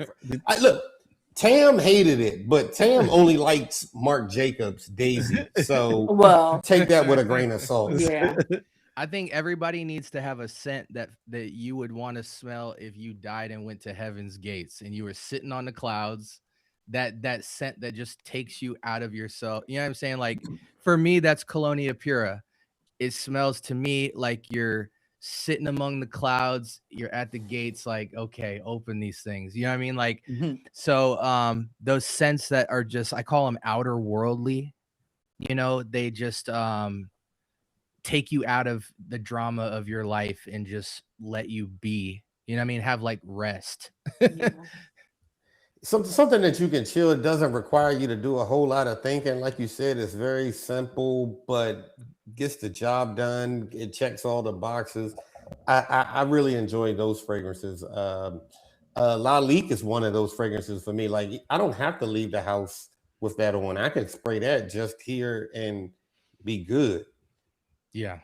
I love the House of Lalique. I love Lalique's house so much I have their women's line as well. Just Uh, because when women are around, I say, hey, put this on. Nice. I'm serious. I didn't think I would ever fall in love with a brand like that, but again, the affordability is such a big thing. Like I love that I could show that to sense from that house to people, and I could say, yeah, that's $20. Go get it now. You know, that's and it's a great high quality experience, and there's something for everything. Like a lot of people, again, they only know La Lique by Encre Noir, which smells like a graveyard, Encre Noir Sport, and Encre Noir à l'Extrême. Le Extreme smells like firewood and resins, which most people can't get down with. Smells like sycamore from Chanel. The Sport is like a sporty vetiver, but it's bitter. So if you're used to Dolce & Gabbana light blue type of scents, it feels spoiled to you. So those three to me are the worst three fragrances you could ever introduce somebody to for the House of La Lique, because those scents are made for collectors and people who appreciate a different level of the art form. right. So one of my biggest things that I'm trying to push with La Lique is like, here's all the scents you never knew about that you should have really started with if you want to mess with this house, because nobody knows about any of these scents and they literally have something for everything. I feel that way about so many houses, right? Like I talk about Thameen. I have, I don't know, maybe 10 of their fragrances now, and I think that they put together some quality juice. That stuff lasts. It projects. Um, I I've been really talking about Ormond Jane lately. Like some of these houses, I feel like just don't get talked about at all, and I'm kind of okay with that. Like I like being able to wear stuff that Nobody has. everybody doesn't have, everybody doesn't talk about. I like a few months from now, I'm going back to Parfums de France and work some deals. Yeah, a lot of it is the access too, man. Because I mean, if you want to put somebody on the Ormond Jane, you're rarely gonna get a deal on it. Yeah, yeah, It's yeah. in the UK. You're gonna pay 200 plus bucks or go to Olfactory LLC and catch one of the fragrances that drops down to Right. They 115. might have one They or two might, listed. but it's gonna get scooped. You better have the notification bell turned on, three cell phones out. You know what I mean? Have the buy Mhm. ready. You know what I mean? Like so, a lot of it is access.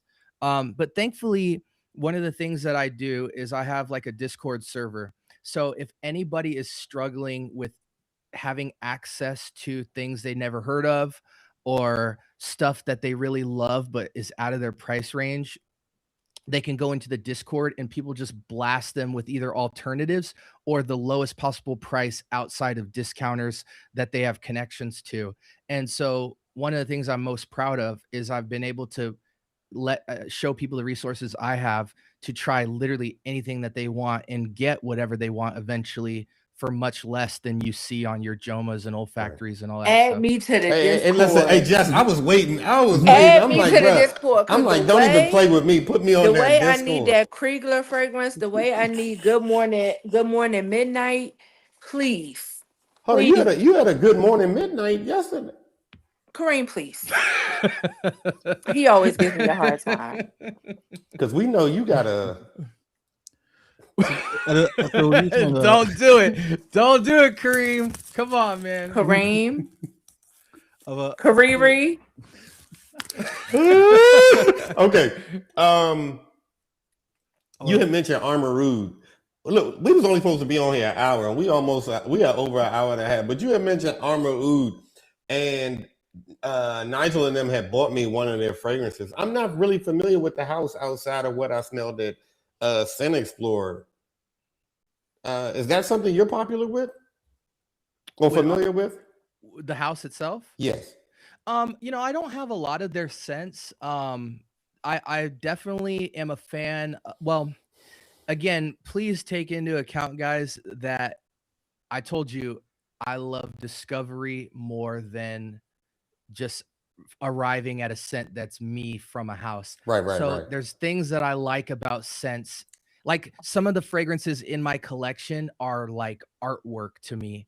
I go and I smell them. I don't necessarily take them outside, or I wear them by myself because it's what I enjoy, but I know it might not be. So for instance, a good example of that is a scent called Wet Stone. Yeah, that's what I have. That's what we got him. That's what I have, and that scent smells so good. Hey, I'm telling you, bro. Hey, salute. Hey, yeah. So like that house is really like artwork, but even their vetiver scent, Lunar Vetiver, is like a hallmark vetiver. It's in everybody's top 5. But that house is it's. I want to speak about how amazing their scents are, like as an experience, but the thing that is the icing on the cake is that you could get the scents for like $70-$80. The prices don't break the bank at all, but and these you have are something quality nobody fragrances. has. Thank you. No. Listen. The nose knows. Yeah, but at the same time, I agree with that. But at the same time, we didn't walk into that until we were at Scent Explorer, right? So that was the other side. That's the other side of it. Like, it wasn't something that you're gonna walk in down here and just find. Oh, that's a part of the discovery, though. That's just a part of the discovery. But that's such an but to that level, that's such an exclusive situation to be at. Like, we had to be at Scent Explorer, where a fragrance conference versus being exposed to different places within Maryland or DMV area to have exposure to that. That's a very different getting to that point. I mean, you don't know. They may be here in the area. You just don't know. I mean, but we have not crossed that. We haven't crossed that brand in the store. It's a lot of things. That leads me to an amazing question I want to know from each of you guys, because I love asking this question to people. Name me your favorite experience with a discovery set. Just give me the house. What discovery set did you go through? Not necessarily I want to buy everything from this house, but just as an experience. When you sat down and you went through that discovery set, you're like, dang, this is why I love this fragrance thing. I'm gonna go first, and it was on a recent episode we did, and it was the Elemental. I feel like outside of 2 fragrances, maybe, mind you, his discovery set is like 20-25 fragrances. Out of those fragrances, there were only 2 that I felt like, nah. His fragrances are insane. I had the best times. And the names are out of control. You have things like Velvet Johnson, When We Come, Strawberry Moments, Erotic People. So they're crazy fun. names, and they get the intrigue going before you even smell it. So I had so much fun with that. Was like my favorite, I think, discovery set. I'm gonna get that next. Yeah. Hey, Kareem, what was the brand Butter Baby bought on? I think it was in Butter. Oh, you talking about Unique Luxury? Yeah, Unique Luxury. Yes, Mm, that was one. That was like the first discovery set that I think I was impressed with from start to finish. yeah. How many came in the set? That one had like 20. It was like Oh, that's 24 in awesome. there. That's I think it awesome. was 24 in Did that it have set. that many? It It was a did lot. have a lot because I Yeah, was upstairs. yeah. It had a And the lot. crazy thing is, I bought it and it got delivered to my old apartment and got stolen. And I was like, Ooh. I was hot. That's a lot. How much was this set? I was like 200. Their set was like 200 because they gave you like 10 mls per one. Okay. 10 mils. Kareem, what about you? Um, that I discovered by myself would be probably Navitu's Parfum. I went through their whole collection because I had it had like a red discovery set and then like a black discovery set. Each of them probably had like 12 or 15 bottles in it, but you get to really experience some like perfumery. You can see that they have like a lot of different uh fragrances that they put together, and the majority of this stuff smells good. But I would say as a group, um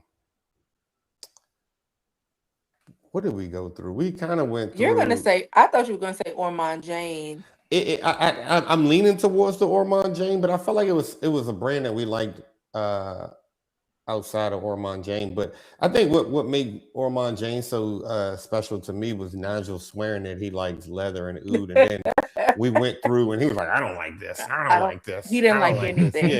Yeah. He didn't like anything. Yeah. Oh, people asking about this Discord. How can they join? Yes. Yeah, so most of my videos have it in the description, or you could Okay. go into the community post section, and I regularly update that as well. I'm capping it off at 100 people because I want Okay. the community to feel like a small private community.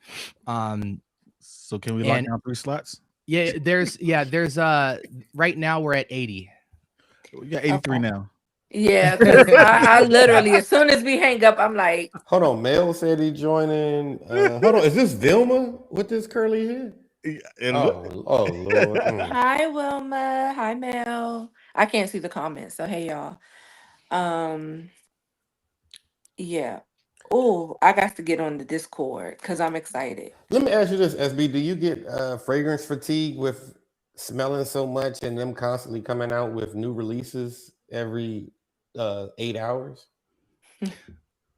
So no, but it's because I have a different experience, I think, than most people. Like any new releases for any brand, I don't buy the decants to review at the time of the release. So for me, when it comes to like public stuff that everybody's excited about, I let everybody else talk about it, and I wait a few months to see if they still talk about it. Right. That And way it, you and know it's genuine and not just hype. there's so many releases, it's ridiculous. I used to try to keep up with all of that, but then I realized like everybody starts saying the same stuff about it, and I lose excitement. I just wait to see what stuff is still being like still brought up, like, man, this is still amazing, and then I'll go get it at that point and then review it. Where I'm at in my journey, being able to bounce between vintage and clone and designer and private designer and artisanal and niche, is that I'm often in pockets of discovery that most people are never in to begin with. So I'm always excited about everything. Put it this way, everything I discover is a new release to me. I never seen it before. So to me, I'm seeing new releases all the time. They're just not getting announced because it's not like coming out in September this year, you know. But there is redundancy in the space. I just don't really exist in it because, like, if Lay Exclusives from Chanel's coming out or something, I'm just gonna wait 3 to 6 months and see if people are still saying it's banging, and then if they are, I'll go pick it up and then get my take on it. But at that time, it won't be because of hype. It'll be because legitimate voices have not forgotten about it and it's worthy, you know, because I think that's the problem, is the redundancy that we see in clone releases and designer releases is the high dies fast when you start to smell stuff that you have a reference in your mind of something that's better. So you know, that's the part that sucks about it. So I just go somewhere else. It's no need to go get it when it comes out, because half the time you're just gonna wait till it comes on a discounter site By the anyway. time I get it, it's Yeah, at the lowest price. right, right. I Mhm. almost never run out and buy anything immediately. Like I know Nigel and I was talking about the Prada, and I like it. I think it smells good. I would not run out and buy that though. At least not right now. I need that to be like 60, $70. You get to a place in your journey where you become bougie and spoiled rotten pretty fast. Ben, and and it takes a lot to get you excited to go get up and buy a decant because you do it so much. You want something that has is spoken about in a different language and has a crazy name and some story, you know, just something other than just, oh, this is the next sport release or whatever. You need more. So that's why I like to kind of go into different spaces, because everything is comes with something other than just like, oh, this next clone's coming out, or this new Dior's dropping their ninth rendition of Dior Homme Intense. And, you know, it's like I have 3 Dior Homme Intenses. I don't, there's Need the nothing you, force. there's nothing you could do probably that I need to stand in line for. So, oh, and then the other thing I was going to tell you guys is just my favorite discovery set to this point today. Even though I don't have a bottle of any of it yet, but I've actually have double the decants of it, is Javoy. Mm. I've never gone through their house. Javoy's discovery set was a set. I think it comes with 12 2 mls, and it was a discovery set that made me forget I was smelling stuff for the purpose of buying. It was just stuff that to sit down and experience. It just felt like a privilege. Okay, let me put this down there. I just I was thinking about this while we were talking. What happened to fragrances? Like there was a time where we were all buying EDTs of everything, and they lasted. We weren't complaining about projection. We weren't complaining about them lasting. And now it's like after 20 minutes, some of these fragrances just disappear, and everybody now believes that they have to buy an EDP. They have to buy the parfum. They have to buy an X straight. Like, what happened to fragrances? I'll take an educated guess with it. You don't know, I, man. Go, I'm just messing with you. Go ahead. um, I think at the point where the formula, with anything, companies got into it and trying to stretch it out, and how we can we make people want to buy, increase, like you get less of, but we're gonna make you buy more. And they took the brand, they lessened the quality of that initial cologne or fragrance, and just probably the distributor lessen the product, and it's moved it along the way out, and it's kept getting stretched thinner and thinner, and it just got the last thing, the quality of it went down, and forced you to go up to the other ones just by marketing or their placement in the market. I think. Knowing that, why do we keep buying then? Uh, why do we keep buying newer cars? I mean, at some point, you just desire something more, and we kind of go with the trend of it. Just SB. SB, you can go ahead. Yeah, I mean, the quality of stuff's going down, but it's not. I hate to say it like that because that's not necessarily true either. Like, there's 2 ways of looking at it. Brands are more, as they get bigger, are more concerned not with their next release, but their next 6 releases. So when you're looking at 6 releases ahead of yourself, you have to think about money, time, effort, employees, all things that have nothing to do with making the best next release possible to make your brand stand out. Before we got into all these concentrations and flankers and stuff, brands had to make things that just completely blew everything out of the water. So they put their best foot forward, no matter if it was an EDT, Parfum, Intenso, Extremo, whatever. They were gunning for brands to overthrow and innovate. Right. And because that release was make or break for the brand, Mhm. now they got money, they got time, and they are not thinking about what are we going to do to completely eradicate our competition. It's just how can we keep up with releases, and because of that, cost efficiency and downsizing staff and doing everything other than looking at the quality. Synthetics are now at an all-time high. If we can get a good synthetic that can do what amber does and what frankincense does, we want that, because we need to increase profit margin. I mean, these are all just concepts that have nothing to do with having a long-lasting experience with your perfume. Right. And, you know, unfortunately, like, you would think that by dealing with certain brands over others that advocate for that type of stuff, that you could find places that aren't about that.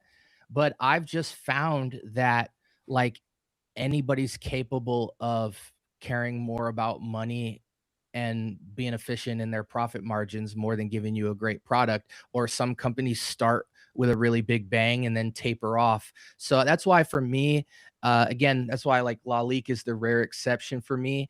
But almost every brand, I just take it release by release, which is why it's so important that you guys put stuff on your skin and you just decant and slow it down, because like I care about my money. I work hard for my money. I'm not putting it down on the table unless you've given me an experience I want to have again. And again, I think age plays into it too. Like, I have the self-discipline to not need to be excited like that. You know what I'm saying? Like back to back to back to back to back. You know, I have kids that rely on me for food and just practical things where it's like, right.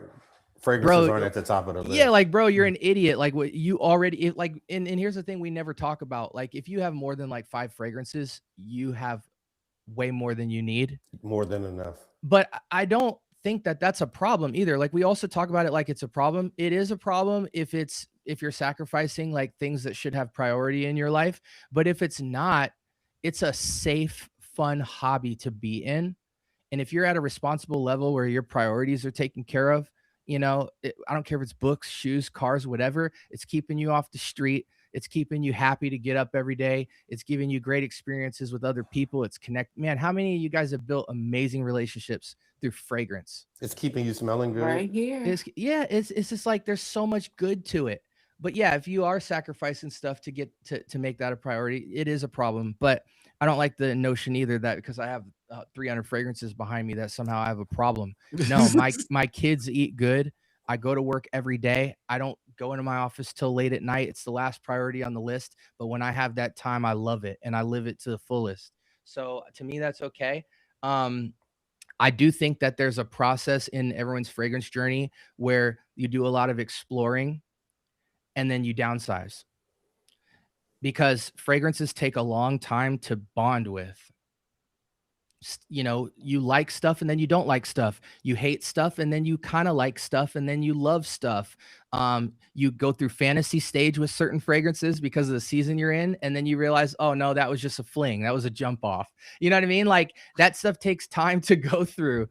And when you discover that, you know, thankfully you can give your stuff away. You know, we do a lot of donations. We you know, we make it work for us. But I think there is a process where you actually have to go out and smell these fragrances. But I'm a big decant fan, discovery set fan, travel size fan. You know, I even have a segment we're doing this year called Price is Right, where we say, is it possible to have a new fragrance 365 days of the year without buying a bottle? If you could do that, how much would it be? And so we take a $100 budget all the way up to a $500 budget and see if you can, because I ask people, what would you rather have?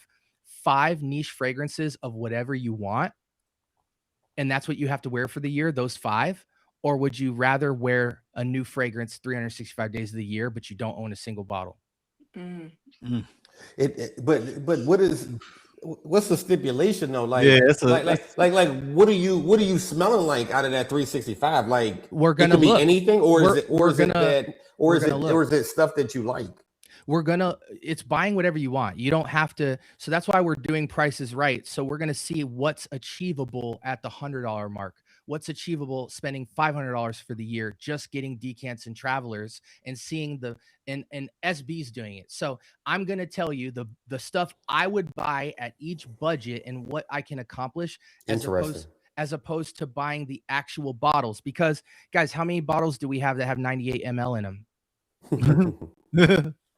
So Yeah. what are they doing in the meantime? It's not a problem that you have it. I'm just saying, if you have maybe 70 niche fragrances, so you get 70 different vibes, what if I gave you the, again, it's about options and information. What if I said, would you rather wear a new niche fragrance every single day to discover some other stuff? Maybe it might not be something you want to do every year, but maybe one year you might just want to take a back seat, don't buy nothing, and just get discovery sets and just have a fun time and wear something new every day and find way more stuff that you might actually have a crazier experience. Like, some of my fragrances give me a good time. Some of my fragrances give me a mind-blowing experience. And that's what I like to look for. Right. Stuff that is versatile, can be used a lot, and always blows me away more than the other stuff on my shelf. And to do that, you have to try a lot of different fragrances. But again, it comes down to what you want out of it. Are you super practical, or do you like the art and like the variety? So I'm not bashing any style. Again, I think it's just about knowing the options available to you. I think people's journeys could look a lot more colorful than they are for affordably. Jess. I don't know. I guess we have been on here for quite some time. I've enjoyed the conversation. So I don't know if this will be the final question, but it is something that I've been wanting to ask. And we've talked about a lot of things, but what do you want people to remember when they think of your name? Both in fragrance culture and beyond. As far as fragrance, I'm just like a regular dude sitting in front of my camera, talking about fragrances, and trying. I want my journey to look like my journey, not yours. And I hope that on my channel, um, I am so about my journey that it helps you to make your journey look like it's actually yours. So that's what I want people to pick up from the content I make, is like, yo, you could do this, you could do that. Like, free yourself from these like different constraints of people curating your journey. Like, a lot of people let people curate their journey and they don't even know they're curating your journey. Like, you're absorbed in certain content creators and stuff, and they're giving you a good journey, but you're just in doubt about how much fun you could have on your own if you just take the tools and be Yeah. willing to go out and have fun and not have to arrive at a collection or something that's aesthetically cool to look at on your shelf. If you're willing to like put down some of that stuff, you could have an amazing time that lasts longer and is more fulfilling and actually reflects you as a person. Like, being able to have a fragrance that's all the different parts of your personality. That's dope to me, but you're not going to get there if you're entrusting your journey to other people. And so again, like, I just want my channel to give people tools that get them excited about their own journey in fragrance, through seeing me exercise some of these ideas in my own journey. And so that's why I like talking about everything, advocating for everything, seeing the good and bad in everything, and just putting the information out there. Because I think if you put the information out there and just make it about the information and documenting, people are starting to see that they're missing out on a lot. And that's what I hope people get, is just more out of their experience. And I think that ties into life in general. You definitely dropped some gems in here and got me reconsidering all the things, especially as a content creator. No, really, because when you do content, I'll specifically say certain platforms want to place you in a box. That's the way they push you out to the algorithm. You have to post certain things, be a part of certain things, and it does limit you and put you in the box. But I think something you just said, at least for me, it was so profound. Like, your journey is your journey, and you could be having so much more fun if you were moving along your journey and not placing yourself in a box or having other people place you in a box. And while I think I'm having fun, I think you just showed me that I could be having a little bit more fun. So thank you for that. That's dope.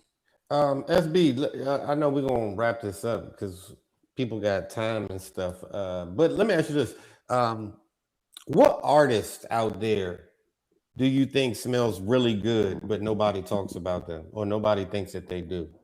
Not that I actually have smelled, but that I think would smell good. Yeah. Mhm.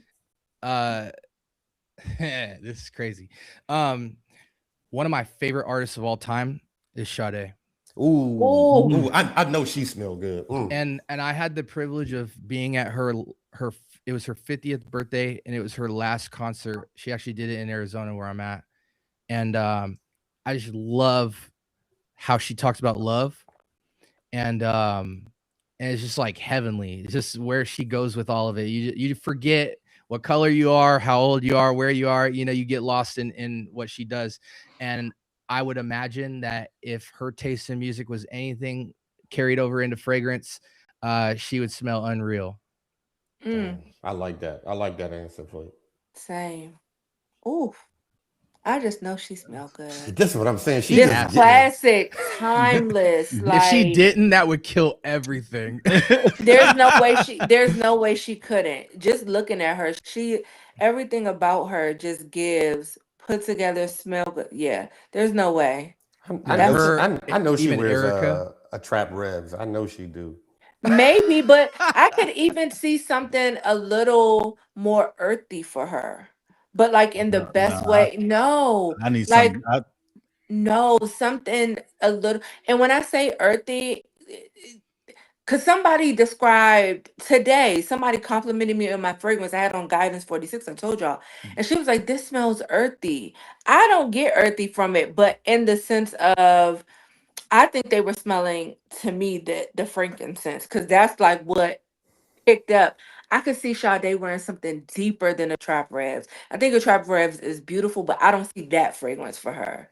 I see something deeper than that. I don't know. I just know whatever she's wearing. I don't know. And even if somebody else owned it, I feel like it wouldn't smell the same on her. She is just like up there for me. I think for everybody. I think Sade is just one of those people that's When up I there. when I hear earthy, I'm thinking Erica Badu. I think she No. might have an earthy Well, scent. Erica Badu created something that Yeah. smells like her lady parts. Okay, we're not talking about that. That's not earthy, but I She don't probably mean has two different earthy. smells. Yeah, I don't mean earthy in a bad way, but I could definitely see Sade wearing something more so sandalwood heavy. Not so much a trap revs. Just for me, but it's subjective. But she smells good. That's what's important. We know she smells good. Yeah, she's Nigel, incredible. you got anything, Nigel? So as I was going through like some of your page, like your music stuff, I have some like your names of your songs written down, and I kind of want to do this where I'm gonna name one of your songs, and you tell me the first scent that just comes to your mind with it. Okay. Uh, so Freedom was one I seen.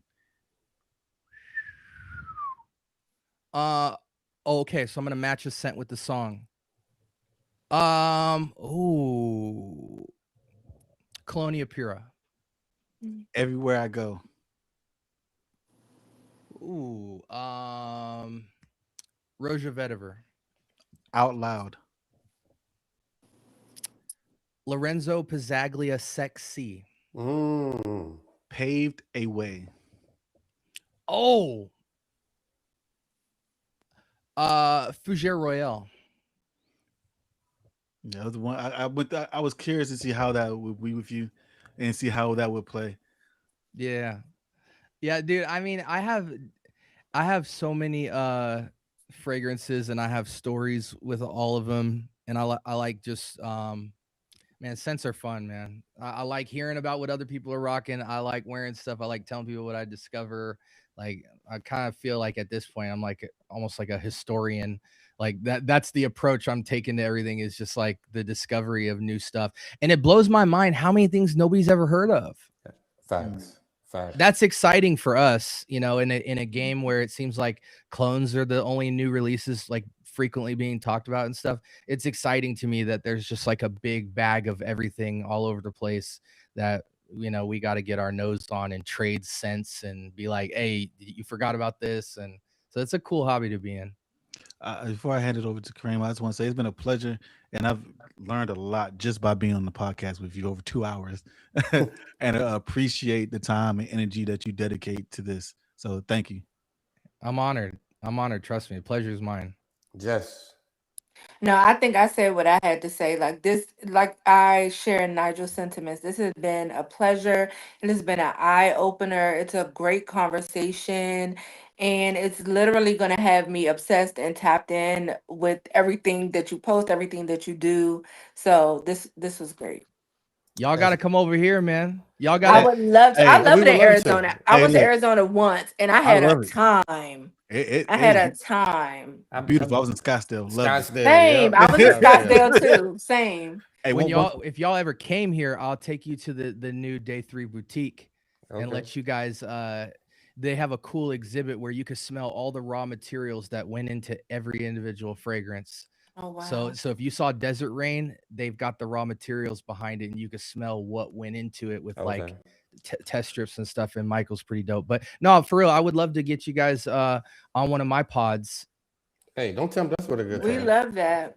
are you a Jaden Daniels fan? Who? Jaden Daniels. I don't know who that is. He played at Arizona State. That's all. He's our quarterback out here. That's all. Oh, Arizona State. Okay. Yeah. No, I was a basketball guy. Oh, okay. So you're a Mike Bibby guy. Oh yeah. Hey, listen, Okay. man. Maryland I got some H, y'all. stories. Hey, Maryland. Mike Bibby was like that. Yeah, but Maryland. Not in the Sweet 16. We hated him. He Mike bounced Bibby was us. like that. I mean, he was. You can respect. You can respect game. SB, you got any final words? No, man. Listen, I really appreciate what you guys do. There's a lot of like unique. It's interesting to see like where the conversations go outside of the reviews on channels. And what I really enjoyed about your guys's, the podcast, the conversations, is like it shows that there's so much more to this thing. And it's stuff that I feel like not enough people are talking about, just like the practical everyday stuff. What are you wearing? What did you do? What happened when you did this? What do you think about this? I just think that stuff is so fly and so fun, especially when the more personalities you add into it. To see like respectful, loving dialogue about this fragrance stuff is just stuff I like fully want to support. That's why I like reached out and dove down and checked out all your guys' content. I'm gonna continue to do that because I'm a big fan of like supporting each other and just like advocating for people that just love this stuff. So I honestly felt honored to see this page because I don't think there's any other page like it as far as community conversation goes with fragrance. And you guys are actually like going beyond everybody's typical experience with it. And so you guys are discovering a ton of stuff people don't know about and putting people on. And that's really dope to me. So I feel honored that you guys threw me up in that mix. I do this stuff every day to the point where I look around and it's hard for me to find people doing it every day. So if y'all ever need to hear about some new stuff y'all ain't been trying or want me to send y'all some stuff I think y'all would like based off what y'all been talking about, like I love this stuff. So All of the above. I appreciate the time, man. Go ahead, Nigel.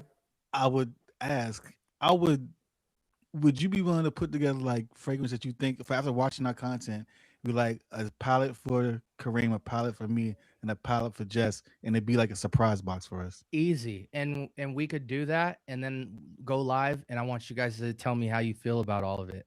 Don't tempt me I with a love good time. I love that. I love that. I have ideas. Like I feel like right now I could, because I have hundreds of discovery set decant type stuff. I feel like I could do a top 10 for all three of you right now. Wow. Sign me up, coach. Same. So after, send me the Addy Kareem and I will get that all out to you ASAP. I would love to see that. Okay. Oh, wow. Thank you for your time. Thank you for supporting the channel. I knew, I just started looking at your comments and stuff, and I was like, we're gonna connect.